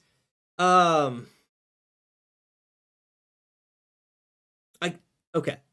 So there's another aspect of this too, and this is right. So Zoe Baker's not going to address this aspect as explicitly as I would like, but that doesn't matter for us in this stream, because we have read the article by Kaida Matara.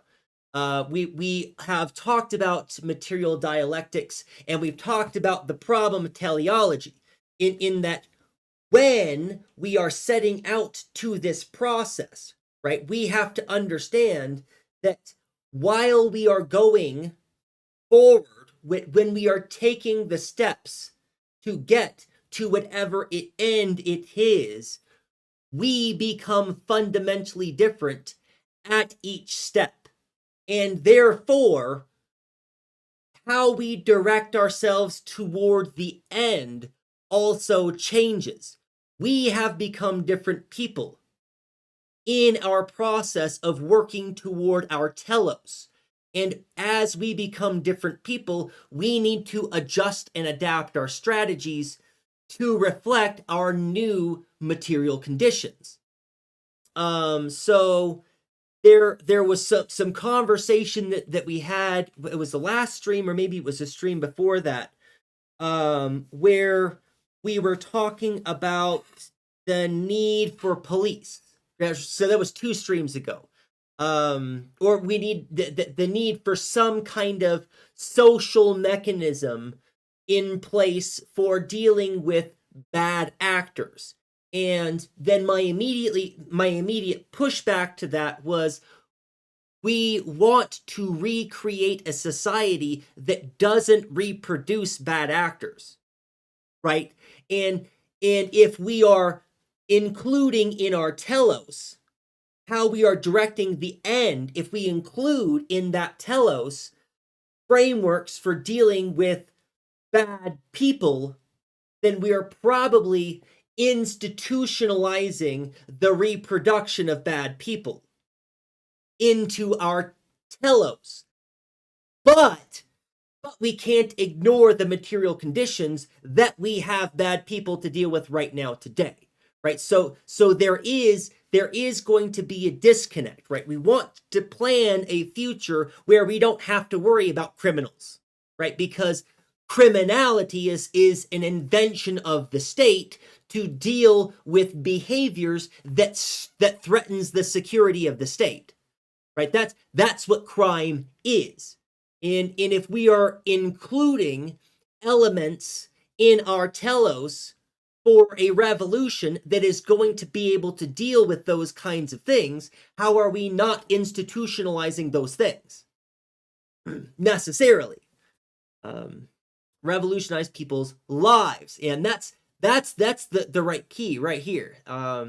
It's an evolutionary revolution in a sense, not in a sense exactly. It is an evolutionary revolution, and evolution is exactly the right way to think about it too, because it has to do with filling the niche. Right? It's not about progress. It's not about a trudging forward in that mythological way that sometimes people think about evolution. Evolution isn't a trudging forward. Evolution is the ability to adapt to one's environment. Right? That's how natural selection works, is those that adapt to their environment well persist, and those that don't. Right? That's the lesson there, and it's exactly right. It needs to be an evolutionary mindset that where we are needs to change all the time, and that's okay. That's good. That's productive. That's what we want.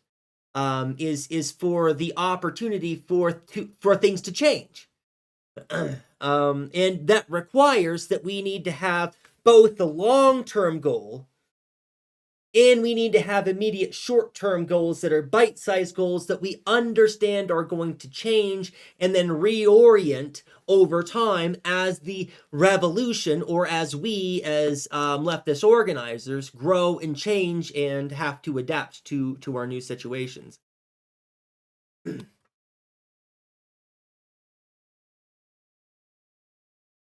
Activities of the so-called transitionary period. The latter can only serve as a real and dependable bridge to the better life if built of the same material as the life to be achieved. Anarchism's commitment to the unity of means and ends was grounded in the theory of practice, which maintained, as we have seen, that as humans engage in activity, they simultaneously transform themselves and the world around them. An anarchist society would be reproduced over time by people engaging in horizontal systems of association and decision-making, and in so doing, continuously creating and recreating both anarchist social relations and themselves as people with the right kinds of capacities, drives, and consciousness for an anarchist society. These new social relations can only take root if capitalism and the state are abolished through a social revolution, and so will have to be created by the people who presently live in, and have been shaped by, class society. It is therefore essential that during the course of the class struggle, workers engage in practices that transform them into people who are capable of and driven to overthrow class society and establish and reproduce an anarchist society. If social movements make the mistake of using the wrong or inappropriate means, then they will produce people who will create a different society than the one they initially intended. This theory entailed two main commitments. First, a core part of determining what strategies and tactics a social movement should use to achieve their goals is establishing how the forms of practice that constitute them transform individuals and social relations simultaneously. If a social movement's end goal can only be achieved through a social revolution, then it must choose means during an evolutionary period that build towards this. Kropotkin argued in 1881 that workers should engage in direct struggle against capital, especially via trade unions and strikes, because of the unity of means and ends. He wrote, "A party which proposes a social revolution as its goal, and which seeks to seize capital from the hands of its current holders, must, of necessity, and from this day onward, position itself at the centre of the struggle against capital.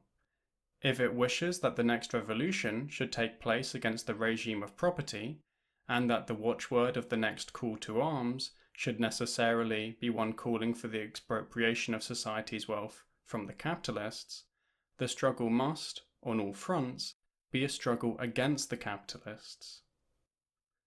The second main position entailed by the unity of means and ends is that social movements must structure organizations and make decisions in a manner that causes participants to develop the kinds of radical capacities, drives, and consciousness that are necessary for producing and reproducing the social relations of the future society.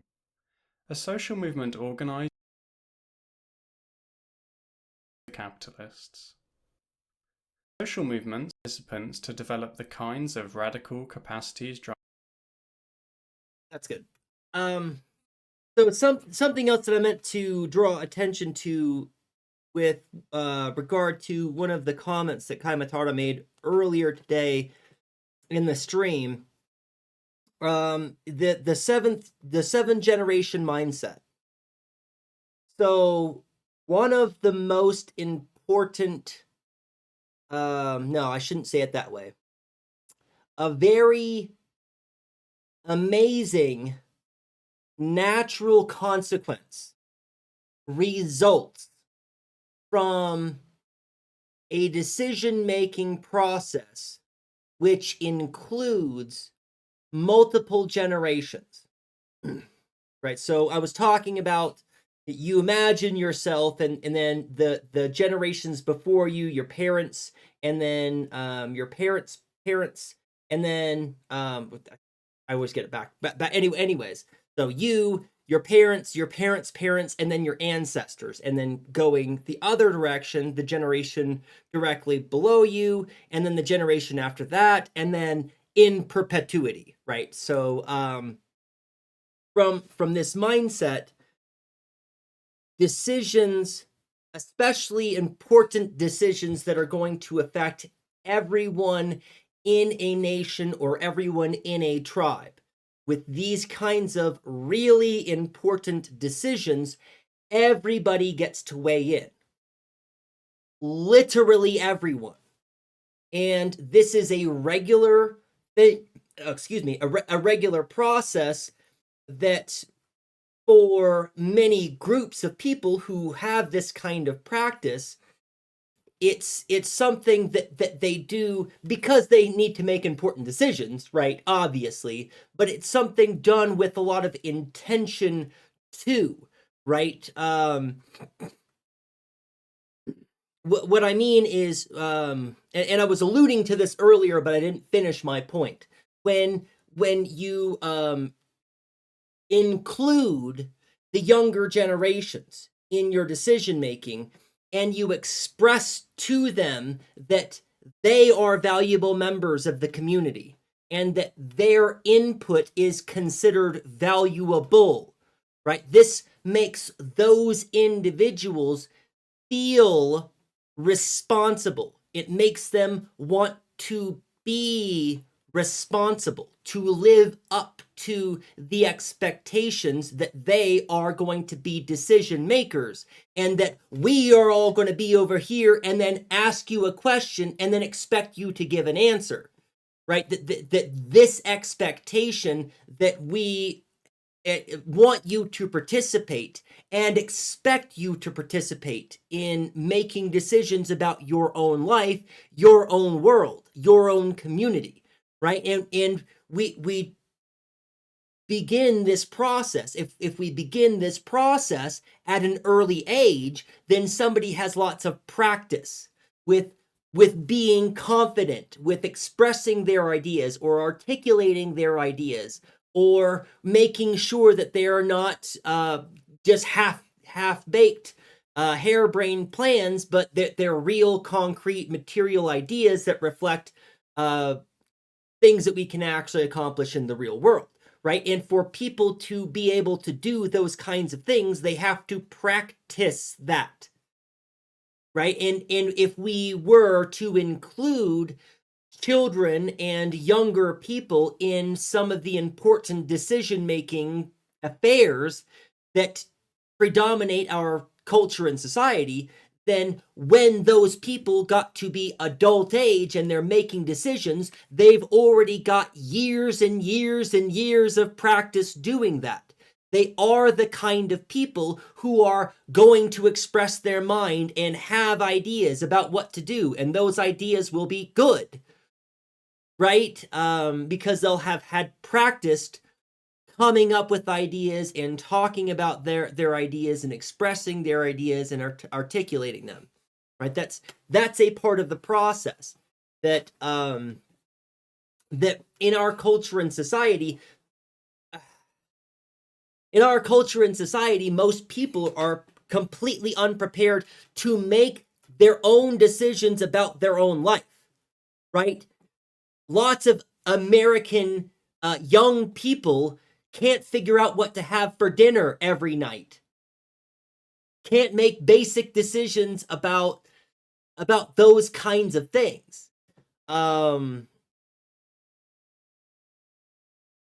it's because we deprive our young people of real responsibilities. We deprive them of the kind of consideration that would give them the impression that they ought to care about their decision-making process and to be a productive member of culture and society. Drives and consciousness that are necessary for producing and reproducing the social relations of the future society. A social movement organized in a hierarchical and centralized manner cannot create an anarchist society because it will not produce the right kinds of people for the task. Participants will either act in an authoritarian way or be subject to the authoritarianism of others, such as a small group of leaders monopolizing decision-making power and issuing orders that the membership then implements. This will result in the development of authoritarian tendencies in individuals and the establishment of authoritarian social structures that will, in turn, enable authoritarian modes of practice and constrain anti-authoritarian ones. There's also another important aspect to this that is clear. It's very clear, but might not have occurred to everyone. It's that there is a feedback loop. So if you have, for example, a relatively free society, but you have a few people in that society who are beginning to think in very rigid and coercive, oppressive ways, especially if these people have any mechanisms to power or any access to the levers of power, or have any real power themselves. The example that we were talking about in stream a few streams ago was capitalists, right? That we would have whole groups of people, and then the capitalist or the capitalists in society would be able to pick and choose who they were going to hire, and they would be able to pick and choose people who were going to espouse the same kind of ideals that the capitalist wanted to hear, right? If they can get their employees to start using language of productivity and showing up and putting in 110%, right? If they can get their employees to buy into this competitive culture where they are constantly trying to outdo each other so that they can vie for positions that this capitalist gets to choose, then the capitalist gets to choose the attitudes that prevail in those workplaces. And the people who get the jobs in the workplaces survive and have kids and pass those ideals down to their children.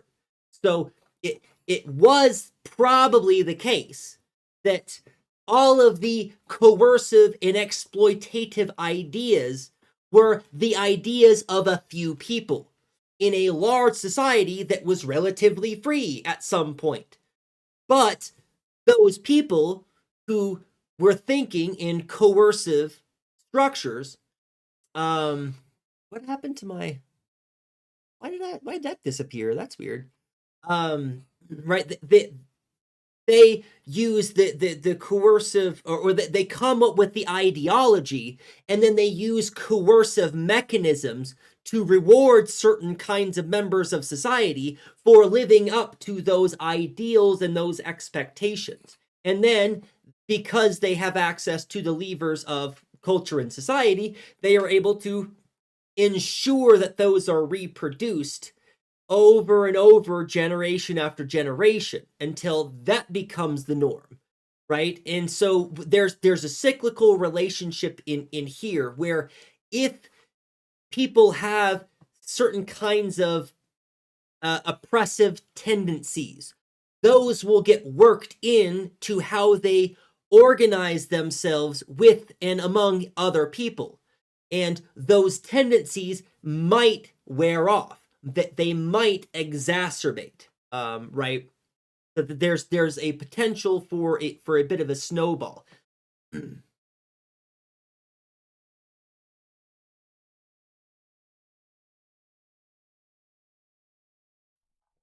If a social movement constituted by these self-reproducing authoritarian social structures were to launch or take over a revolution, the result would not be an anarchist society. The authoritarianism of the social movement would instead come to characterize society as a whole. Social movements that aim to create an anarchist society must therefore be constituted by forms of practice that produce self-determining people who associate horizontally with one another. In order to do so, workers must establish social relations in the present that are, as far as is possible, the same as those that would constitute an anarchist society.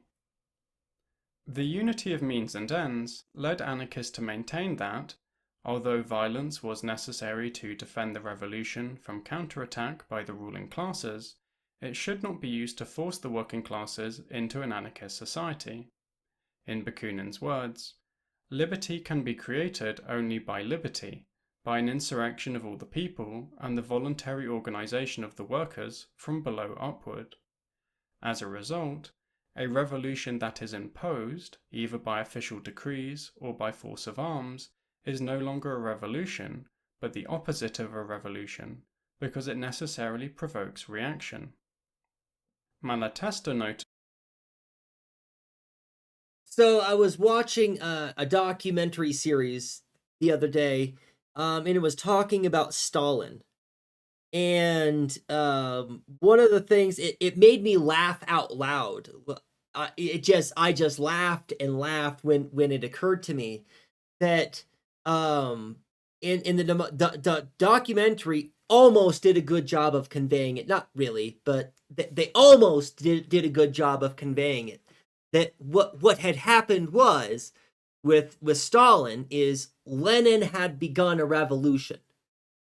Stalin co-opted that revolution and turned the revolution into a state. and it's something that Stalin that comes up in Stalin's language and in the way that he ran his government and in the way that he organized the people, is that he was organizing them for a revolution with the mechanisms of a state. And it's just such a silly kind of oxymoronic thing that, like, and this is why political literacy is so important, because you can't, right? Revolution and state are directly antithetical.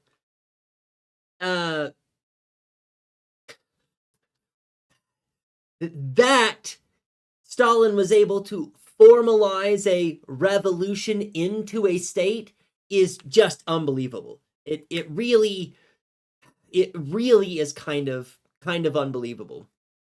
Anyways, just a little bit of a side that I thought was funny. That anarchy cannot be made by force and violent imposition by a few, and is only possible when it is understood and wanted by large popular masses that embrace all the elements necessary to creating a society superior to the present one. There is, in other words, an incompatibility between the means of coercing people into a particular kind of society and the ends of creating a free society in which people voluntarily self-manage social life. A genuine social... I know I'm pausing a whole lot, but this is going back to something that I opened the stream with, or started to talk about in the beginning of the stream. You cannot make freedom. You cannot manufacture it. You cannot organize it. You cannot create it. That's not how freedom works. The best you can do is to create space in which the necessary conditions already exist for individuals to take up the responsibility of actualizing their will. That's what freedom is when people take up the responsibility of actualizing their will, which requires certain kinds of material conditions. You have to create conditions such that such a thing is possible, right? And this is part of why I keep arguing that we are so far divorced, right? Here we are in a material reality where we have no freedom. Actually, none. And we are so far divorced from that reality of freedom that we don't understand what that would look like, what it's supposed to be. And that's part of it. We have always only lived in material conditions which are coercive and limiting. In other words, conditions that do not allow freedom. The material conditions sufficient, necessary for someone to actualize freedom, those conditions do not exist anywhere in society. And they haven't for probably hundreds and hundreds of years. I wouldn't even know how far to go back. Masters posing on your dollar. Get it? Look at all these slave masters posing on your dollar. Get it? Look at all these slave masters posing on your dollar. Get it? Look at all these slave masters posing on your dollar. Get it? Look at all these slave masters. Hey. Good. Whole bunch of stuff popping in, Kai Matardo. Let's get this read. On the topic of the state being contrary to revolution, capitalism is often imagined as a self-regulating market. I know, the invisible hand of the market, right? With the state standing outside as a neutral referee or occasional intervener. In reality, the state is not external to capitalism, but one of its internal conditions of existence. Far from being a mere instrument of society or a detached arbiter, the state is structurally bound to capital and functions as its collective organizer. Before I even, because there's lots of stuff that I would want to say in response to that, but I'm pretty sure that you're going to just say all those things if I just keep reading. So I'm just going to keep reading. The logic of individual firms drives them to act like kamikaze units. Each pursues profit and survival by cutting costs, expanding output, and competing ruthlessly, while rationale in isolation. This behavior collectively undermines the very conditions capitalism needs to reproduce itself: stable demand, a healthy workforce, infrastructure, and social legitimacy. No firm has the incentive or capacity to secure these long-term conditions, right? And actually, it's not in their interest to do so. But we'll get there. This is where the state comes in, dependent on taxation and accumulation for its own survival. The state simultaneously provides what capital cannot: property rights, legal frameworks, currency stability, education, welfare, infrastructure, crisis management, etc. It acts as what theorists call the ideal collective capitalist, ensuring the system as a whole continues even when individual firms threaten its collapse. Capitalism then is not simply the market is a function of state and market in a single social order. The state manages capitalism's contradictions, sustains its reproduction, and guarantees its survival. Without the state, the competitive logic of capital would eventually destroy itself. Without capital, the state would lose its material foundation, the relationship, not the external, but the inseparable two sides of the same system. Yep. You cannot top down a bottom up necessarily. Yes, you cannot top down a bottom up. Yeah, state is not only not revolutionary, it is fundamental to capitalism.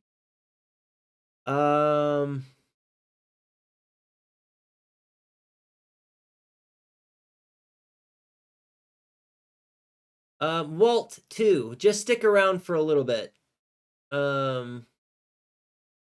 If you would like to contribute.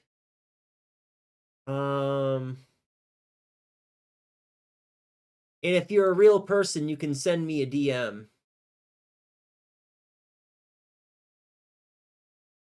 And then we'll go from there. Not sure if, no, I bet you all can't even see that, so don't worry about it. Wait. I shouldn't just say that. I should actually go take a look at something. Y'all give me just 1 second. If you would be so kind.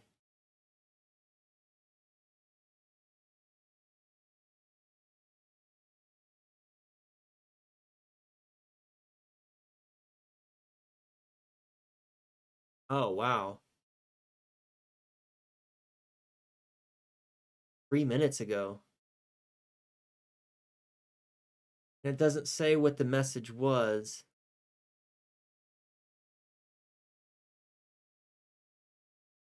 Oh, just hello. Okay. Yeah, Walt too. Just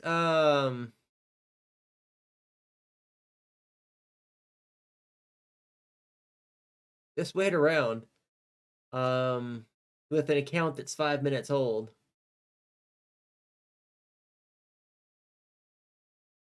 Interesting. Anyway, yeah, come back and contribute later in the chat when your account is more than 5 minutes old. Where was I? Oh, freedom. Yes, cannot top down a bottom up necessarily. Yes. That's where we are in the video. There's a few more things here that I want to respond to with regard to Kiyomatara's comments here. So I'm trying to remember who it is that talks about the thing that I'm thinking of.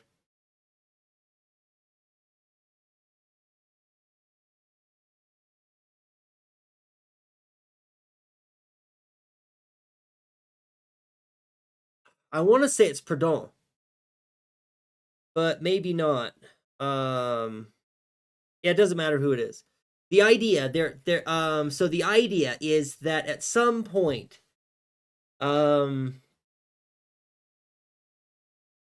capital accumulation ran into a problem.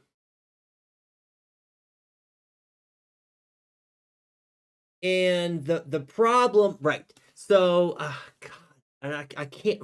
It's driving me nuts that I can't remember who it is, but they were talking about the how at some point there were states and there were capitalists, right? Because states precede capitalism ish. States as we understand them now necessitate some of the elements that we consider necessary for capitalism, but states used to exist a little bit differently previously. And so there was an antagonism at some point between the states which existed and had power over the people, and now the capitalists who were gaining power over the people. And there was a brief period where there was a little bit of vying of power until the state realized all it needs to do is exactly what you're talking about. Guarantee property rights. Create stable markets and establish stable currencies. And then they could just tax the businesses. They don't have to, the state no longer has to do any work. It can leave the coercion up to the businesses, up to the capitalists. The state doesn't have to exert its power or authority anymore. All it had to do was maintain a system that was going to allow capitalists to do the oppressing. And the state was like, we just get paid to do this? All right. And so there's this and there's something that a turn of phrase that I've used a number of times that I use quite often. What states did is they figured out how to make themselves indispensable in managing your daily affairs. That's what they have. What the state does is it makes itself necessary for your functioning.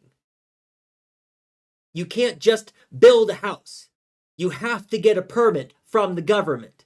You can't just get a job. You have to have a tax ID and a social security number. You can't just do anything. For you to drive, you have to go to a government institution and get certified by government employees. You can't do anything without the government. And it's that way on purpose. You can't, but also businesses can't.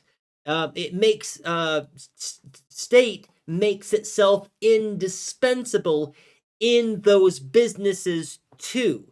So think about the idea too big to fail, right? That we bail out the banks or we bail out Ford if they're going to lay off 100,000 employees, right? This idea of too big to fail, which in the first place is already fucked up. If we are in a situation where we have mechanisms that our economy depend on that can't fail, then those need to be publicly controlled. Period. If there are mechanisms of our economy that cannot function without those things, they need to be in the control of the people, not up to the free market anyway. But what was I talking about? State makes themselves indispensable in the application of how the businesses do their businesses. That was my point. I thought I was going somewhere with that, but maybe not. It says you aren't live on YouTube. Oh no, that's weird. Oh, you know what? I clicked the one button, but I bet I didn't click the other one button.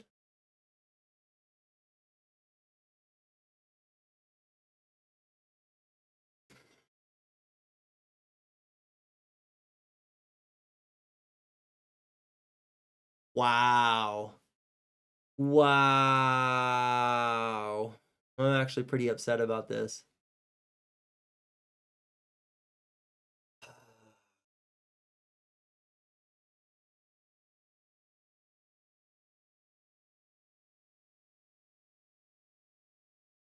It's okay.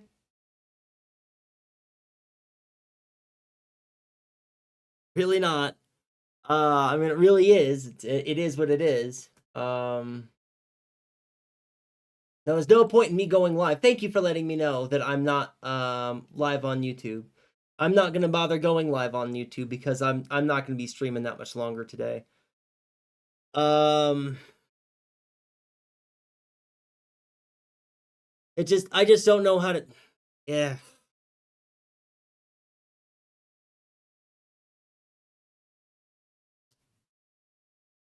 So the thing that I'm frustrated about is that this has been a really fantastic stream so far. Really fantastic stream. And I would really like for this stream to be video recorded.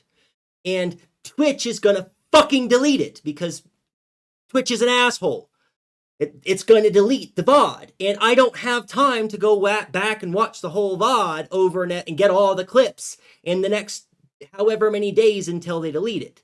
And what I'm going to have to do if I would like to save the VOD is I have to download it from Twitch to my computer, which takes me about 2 hours because it's like nearly 20 gigs for the video if I want to get the file format in the correct file format so that I can upload it to YouTube. And then I have to, after I get it, I have to then upload it to YouTube. And it takes lots of time. And it takes all of my hard drive space. And now I'm just really mad. And you know, like I'm just mad now.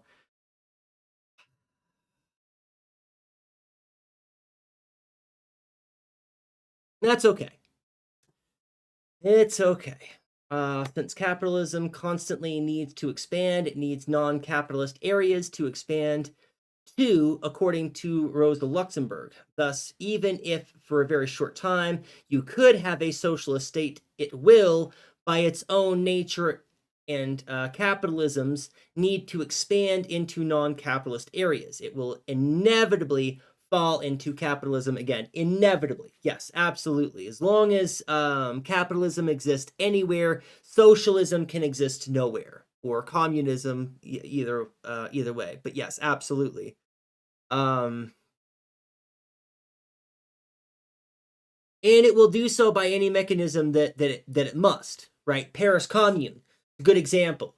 It will either there will be some kind of economic circumstance which will make it impossible for that group to continue being the way that they are, or capitalists will literally just hire guns to go in and massacre people. Right? Either the carrot or the stick. Capitalism doesn't care. Either the carrot or the stick. Take your pick. That's the freedom that you have under capitalism. Either the carrot or the stick. Yeah, let's get back to this video. Maybe I'll stop being so mad at it. We're only 8 minutes into this video. Social revolution can only occur if the majority of the population choose to participate within it and reorganize society themselves.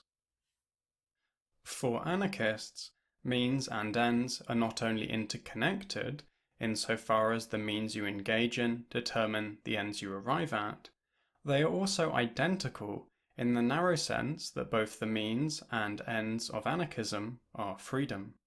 As Fabry wrote, the libertarian notion of revolution holds that freedom is also a means as well as an end. Anarchist actions, in other words, create freedom and are instances of freedom at the same time. This can be seen by connecting the anarchist conception. I'm sorry, I was seething instead of listening. I've got to back it up a little bit. Choose to participate within it and reorganize society themselves. For anarchists, means and ends are not only interconnected insofar as the means you engage in determine the ends you arrive at, they are also identical in the narrow sense that both the means and ends of anarchism are freedom. As Fabry wrote, the libertarian notion of revolution holds that freedom is also a means as well as an end. Anarchist actions, in other words, create freedom and are instances of freedom at the same time. This can be seen by connecting the anarchist conceptions of freedom discussed in Chapter 3 to revolutionary practice. When the working classes collectively struggle against the ruling classes, they are not only fighting.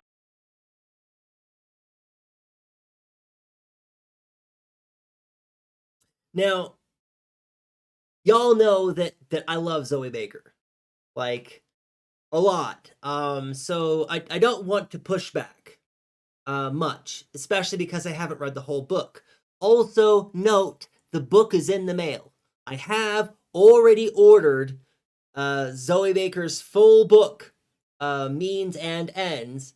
It's in the mail and it's supposed to be here. I think Wednesday or Thursday of next week. That's exciting. So I will at some point read the whole book. And then I'll have some feedback. But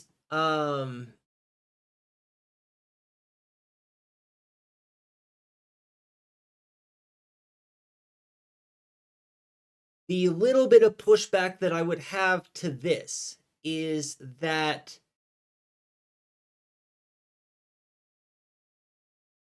it's freedom adjacent. It's liberatory. The actions are liberatory, but the actions are not themselves freedom yet in a coercive system. Now, they're referring to some other stuff that they're not unpacking or explaining here. So maybe they're already addressing some of that in this statement here. But just let me first off, let me turn the closed captions on, then I'll make it clear. Working classes collectively struggle against the ruling classes. They are not only fighting for a distant post-capitalist society in which humanity will finally be free, they are also rejecting domination in the present by choosing to act in accordance with their own wills, rather than obeying the wills of their masters. Which is liberatory. It is liberatory. But it's not quite itself yet freedom yet. But it's also not. Like, and explicitly not. Because if it is the case that the telos entails how we get there, and liberatory, in the action is liberatory, and the end is freedom, then this liberatory action is not freedom, but it's also not freedom. So I had some pushback, but then I had some pushback for my own pushback. Splitting hairs. That's what philosophers do. So. And remaining subservient. When the working classes create organizations and social relations in which they horizontally relate to one another, they are both struggling for a future free society and creating a freer society in the here and now by expanding their real possibilities of experiencing a different kind of life and becoming a different kind of person. When the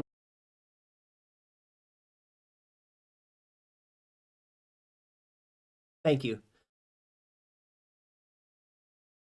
working classes engage in collective struggles or participate in horizontal social structures, they are developing themselves and becoming more free than they were before.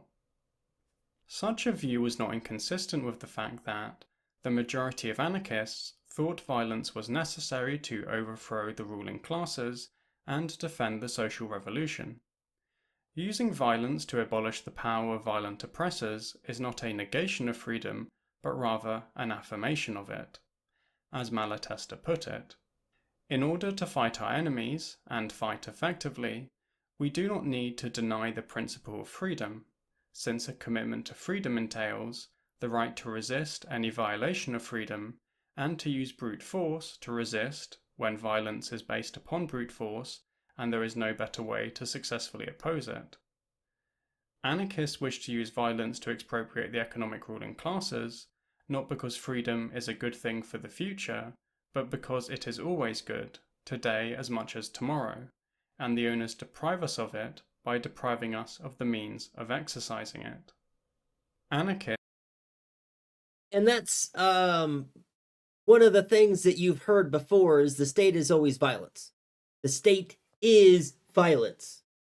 And that's why you have a natural right to food and to shelter and to freedom and to happiness and to all of the things that make your life worth living.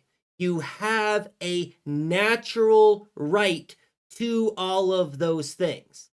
The state and capitalism exist in a way which directly interferes with all of those rights, so that you don't actually get any of your natural rights, which is necessarily violence.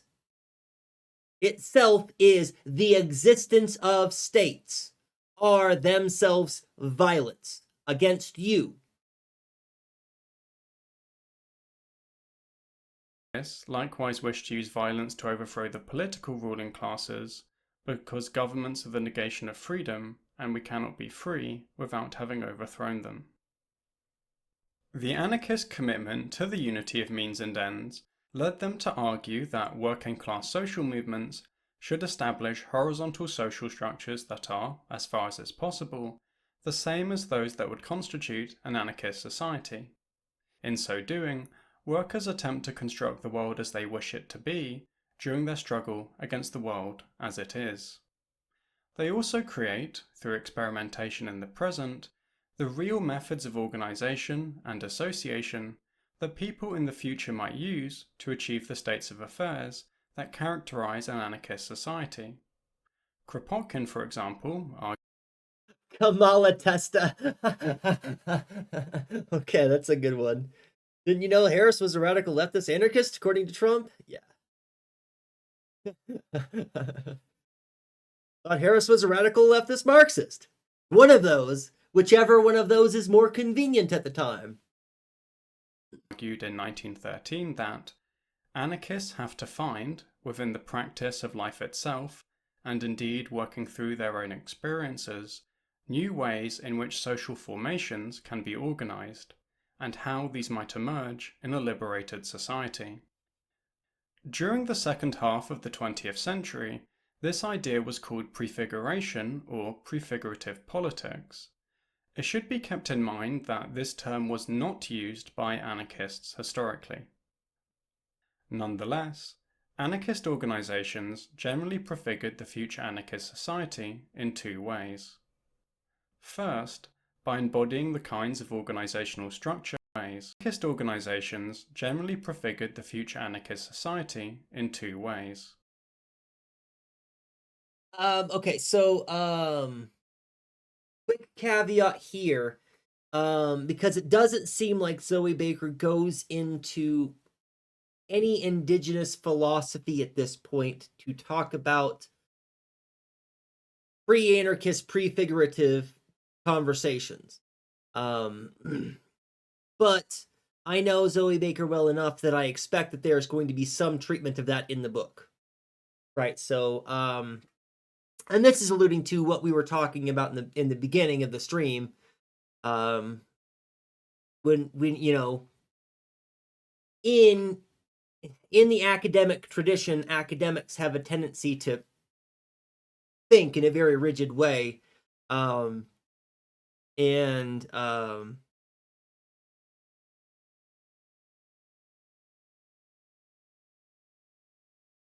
so I'm just trying to speak to that, right? Kamala Harris, Biden Engels.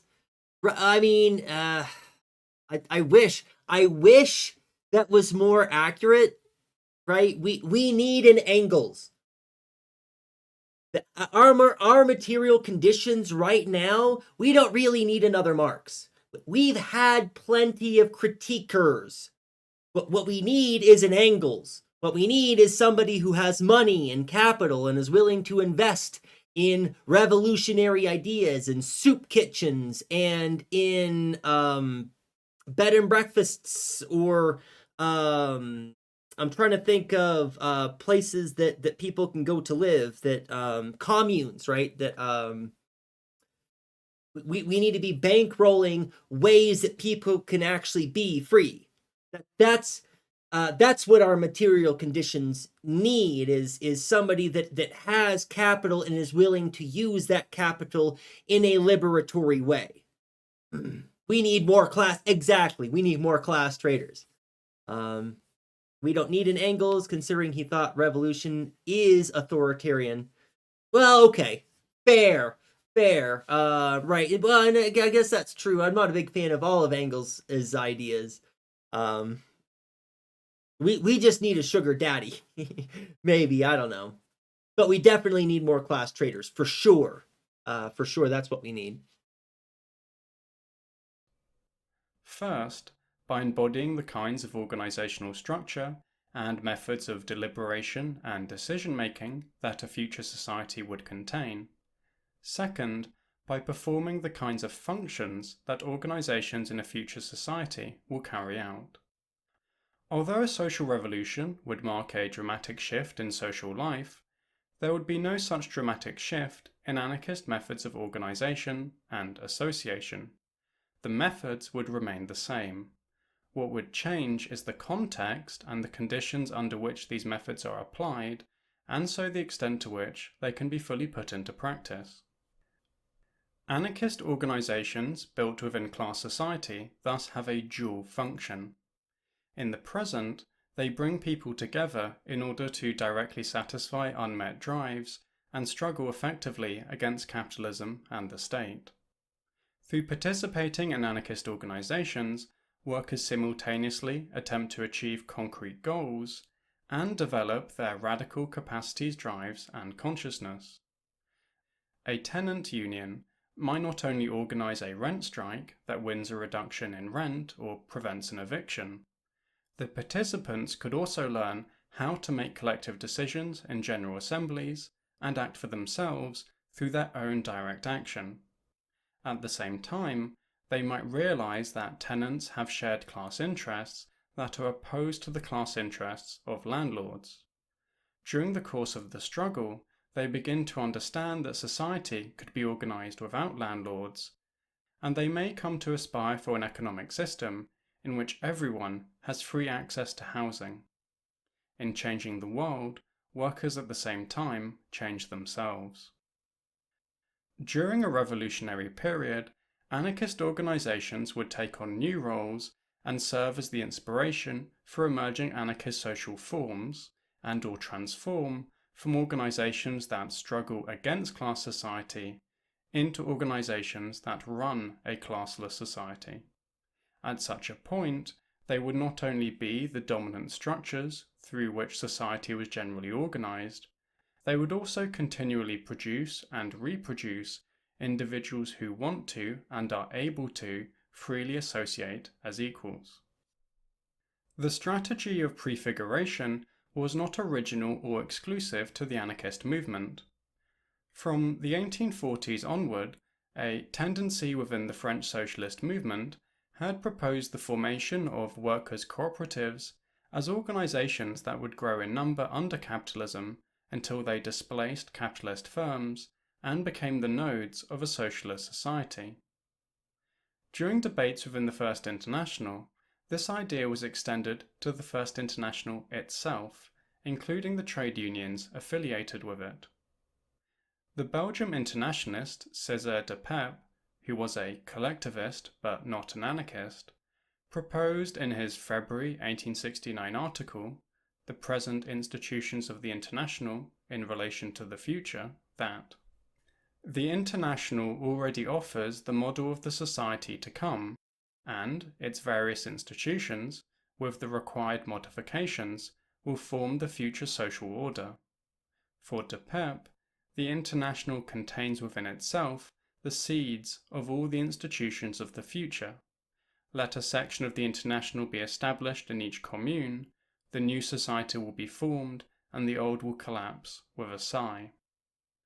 The influence these ideas had on the developing anarchist movement can be seen in the fact that the article was republished in April 1869 in Le Progrès, which was edited by Guillaume, and in May 1869 by the official organ of the Romance Federation of the First International, Égalité, which Bakunin wrote for and edited at the time.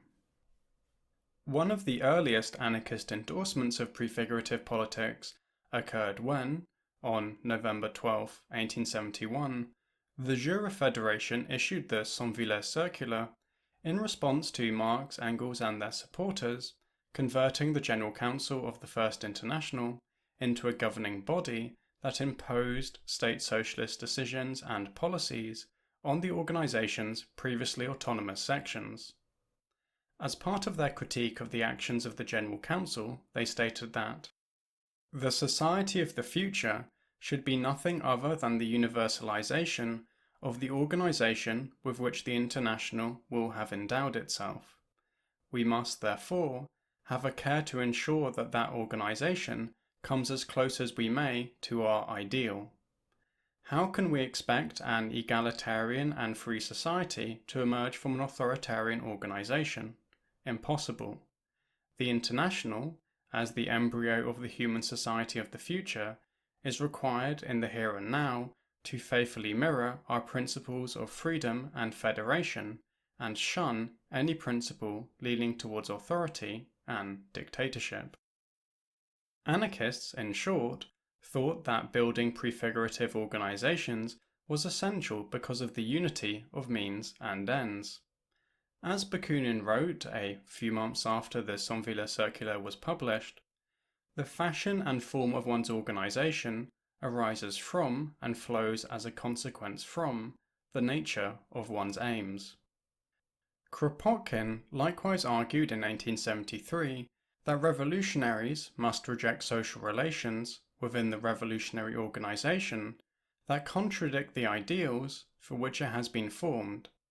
Relations such as a hierarchy of ranks, which enslaves many people to one or several persons, or inequality in the interrelations of the members of one and the same organization. This was important because, as Malatesta explained, the abolition of government and capitalism is feasible only once the people, organizing themselves, are equipped to perform those social functions performed today and exploited to their own advantage by rulers and capitalists. So that's talking about the camera's down here in front of the kitty. That's talking about the establishment of the kinds of material conditions that are necessary for people to actualize their own freedom. Right? We can't make freedom, we can't create it, we can't give it to anybody. But what we can do is create a space in which the material conditions are ripe or are enable people to take upon themselves to take up the responsibility of self-determination. Also, this is kind of a rare treat. Lilith almost never comes to sit in my lap. She is not really very much a lap cat. She generally does not like very much love and affection. So it's kind of a rare treat that we got to hang out with Lilith today.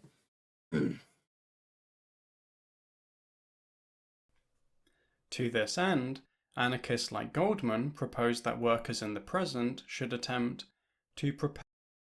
Yes. Oh, it's not up there. It's under me. Yes. Freedom is an emergent thing necessarily. It must be something that comes. Knowledge works this way. So, right. So, sometimes I make that joke. You can lead a horse to water, right? But you can't make the horse drink, whatever. So that is the case.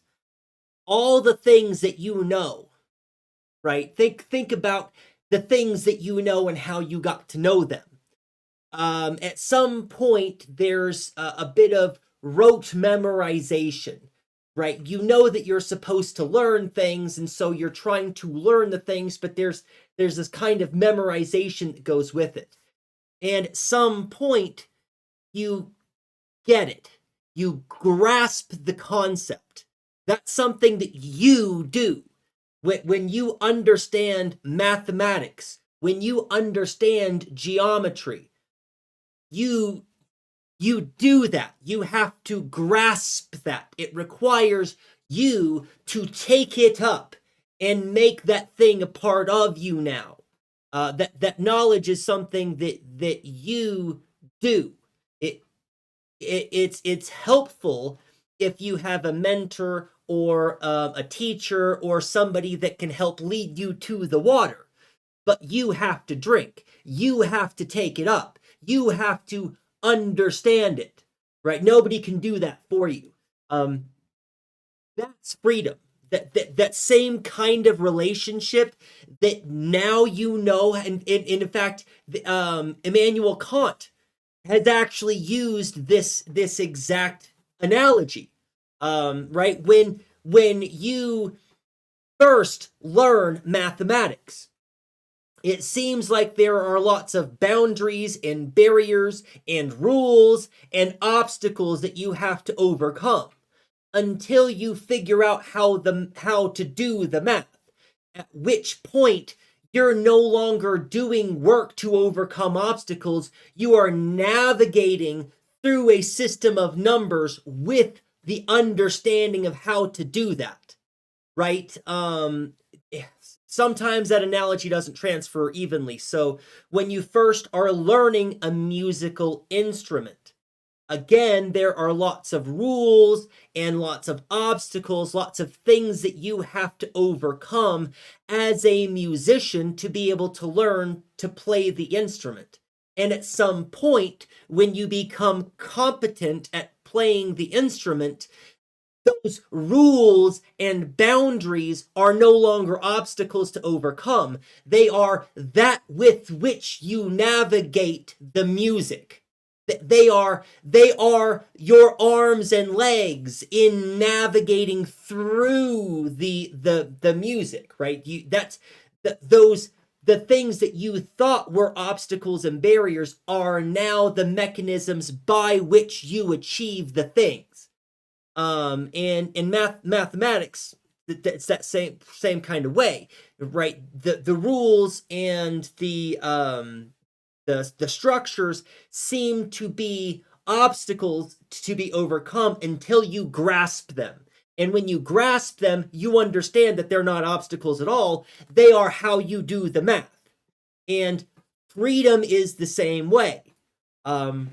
It requires you to understand a certain kind of realization about your relationship to your world. And that realization can't happen through epiphany, like in a rational way. We talked about, Kai Mataro's brought this up a few times, that white people often have to understand colonialism or racism through epiphany. And this is an ideological understanding that now shifts how they understand the world. And what I'm talking about is something even more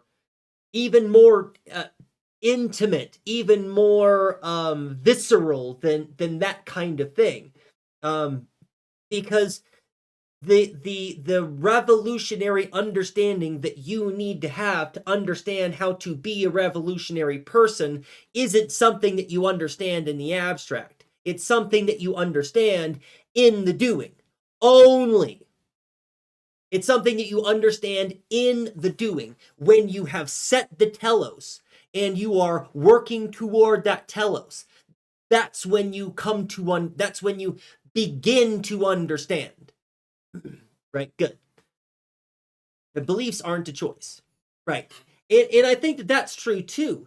That's that's a really important aspect of belief that I have neglected in my thinking about this, Jane, when I'm talking about the flaccid, empty belief versus the visceral, life-changing understanding of that this is a real thing.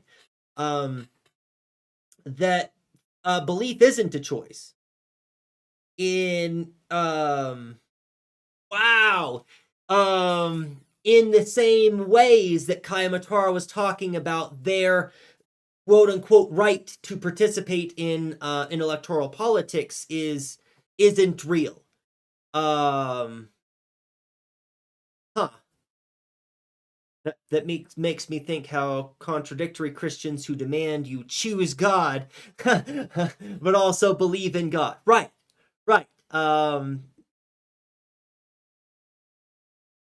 Yeah, and that's on that same note, or a similar note, anyway.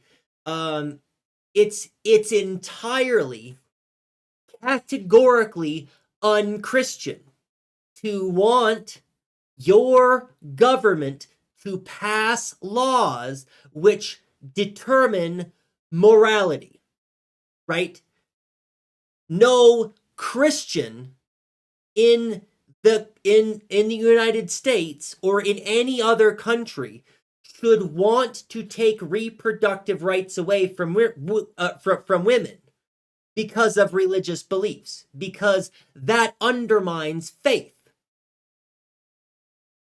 To pass laws keeping people from being able to decide for themselves whether or not they are doing the right thing undermines the whole point of faith and undermines the whole point of God. Actually, it's beyond hypocritical. It's not just that Christians are hypocritical when they vote for laws which restrict people's rights. They are, but it's not just that they are hypocritical. Their actions undermine the whole point of their faith and religion in the first place. Yes, you're absolutely right. To make that comparison, and you have to be compelled in order to believe. Right. Exactly.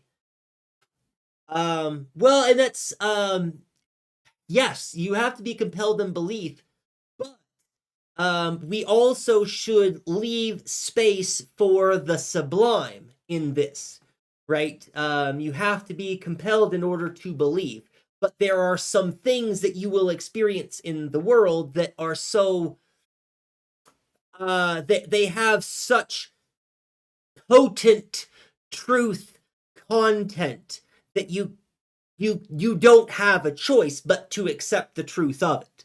But even still, that's always still belief. Yeah, I think on Friday we're going to have a long conversation about this disconnect between truth and knowledge, and then flesh out this idea of belief. Because there's still so much more to unpack with this, clearly. Good. Thank you. Excellent.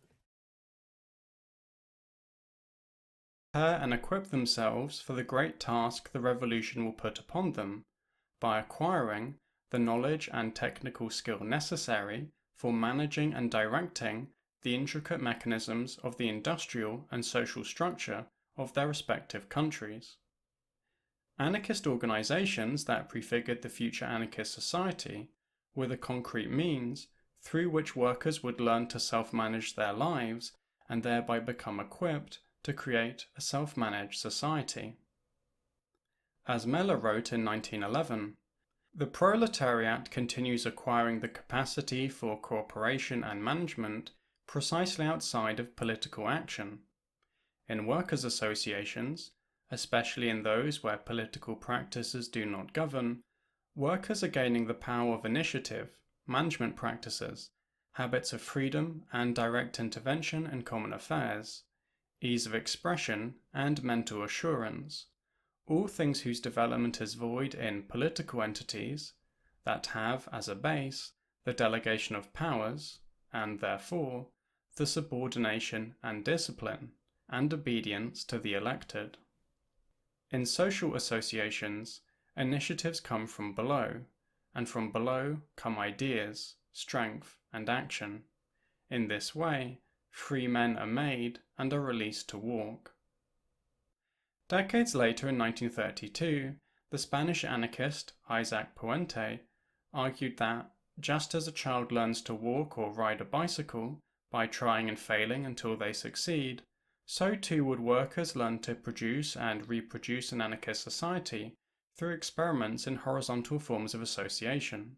He wrote, "Living in libertarian communism will be like learning to live.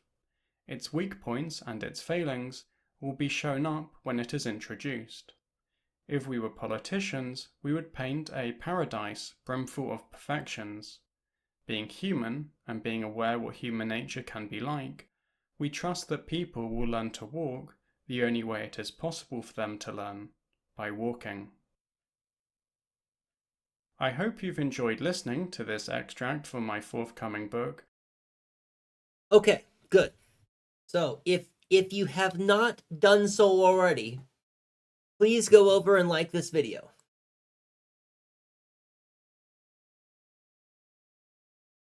Copy and pasting the link into chat.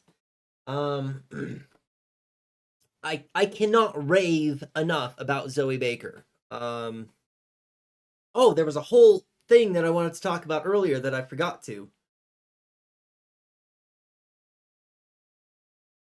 Why did I forget?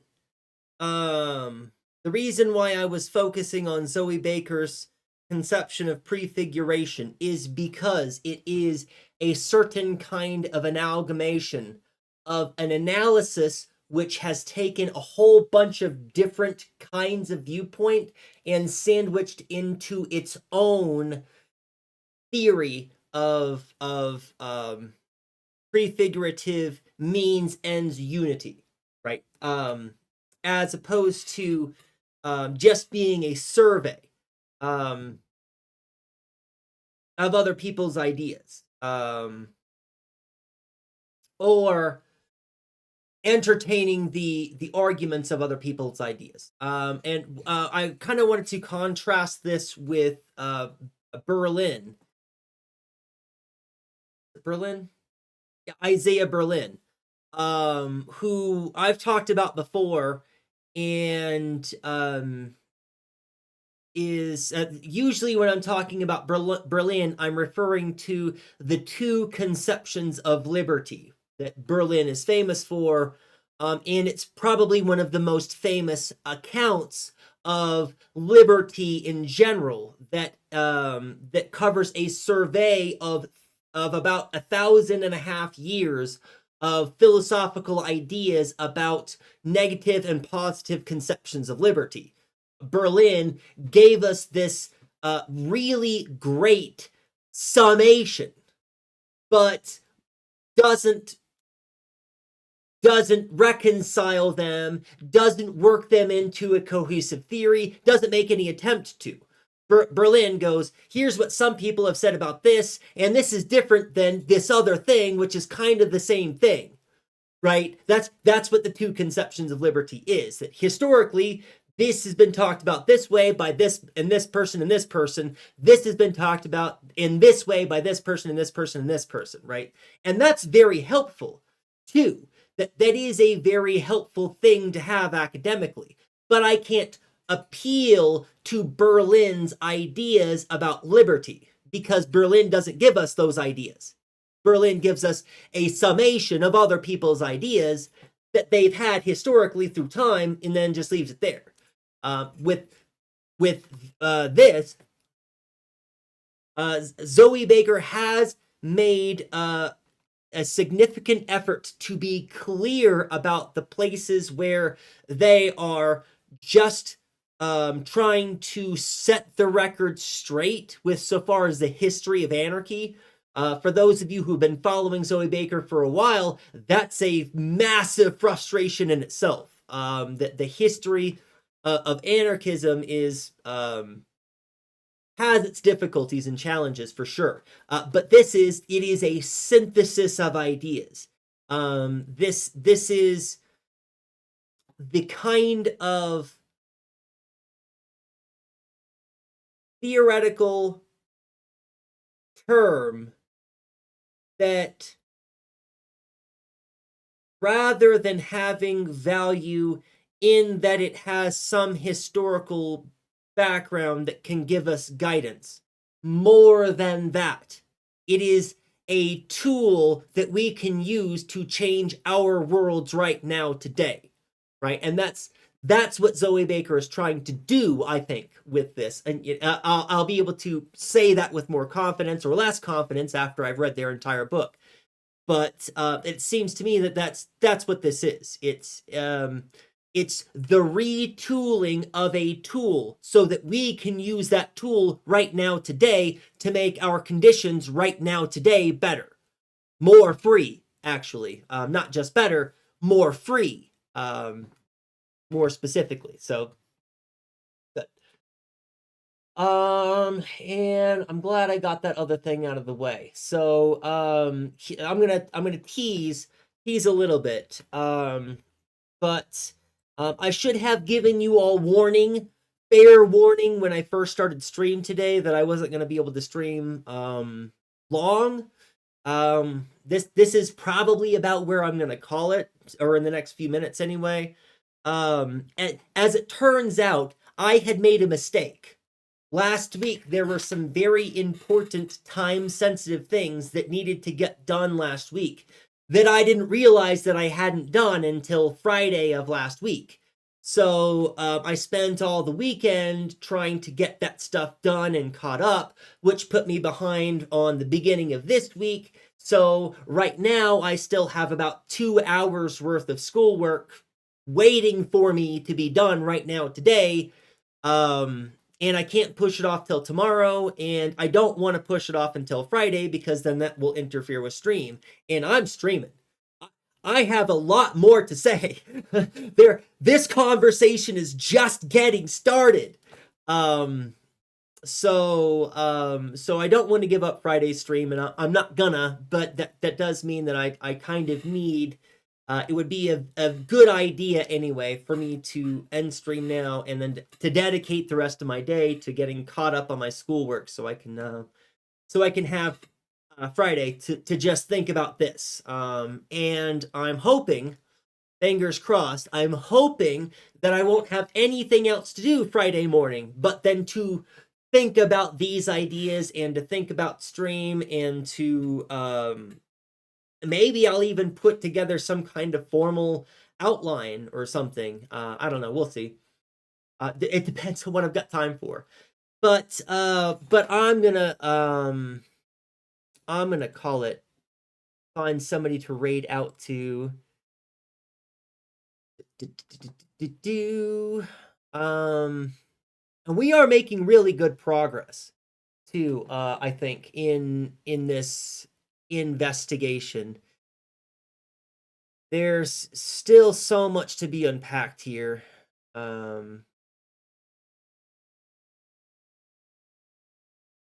We are going to go into one of our favorites. We're going to raid into the noisy immigrant. And that way we can say hi to our friend Matt. That's where Matt is right now. Over there being mod for them. So thank you so much everyone for being here. Jane, Kayamatara, Nova Rider, even though you weren't actually Nova, you were the other account. What a great conversation we've had today. DJ Che, thank you again for the raid. I super appreciate you bringing your community over here. BDS is BDE. Thank you for the follow, and thank you for joining the Discord. I look forward to seeing you in chat and seeing what you think about some of the stuff we've been talking about. I hope you stick around and chime in. Nisa, always a pleasure. If you're watching the VOD or if you made it back, either way, it's great to see you. Hope you all enjoy the rest of your day. And don't forget to keep thinking about this stuff. I'm not going to stop thinking about this stuff. And yet again, I feel like I've learned a lot from you all. I feel like I've thought about my positions and I've considered ways in which I might need to reevaluate some of my ideas. And that's thanks to you all. You're awesome. And until the next time I see you, be excellent to each other.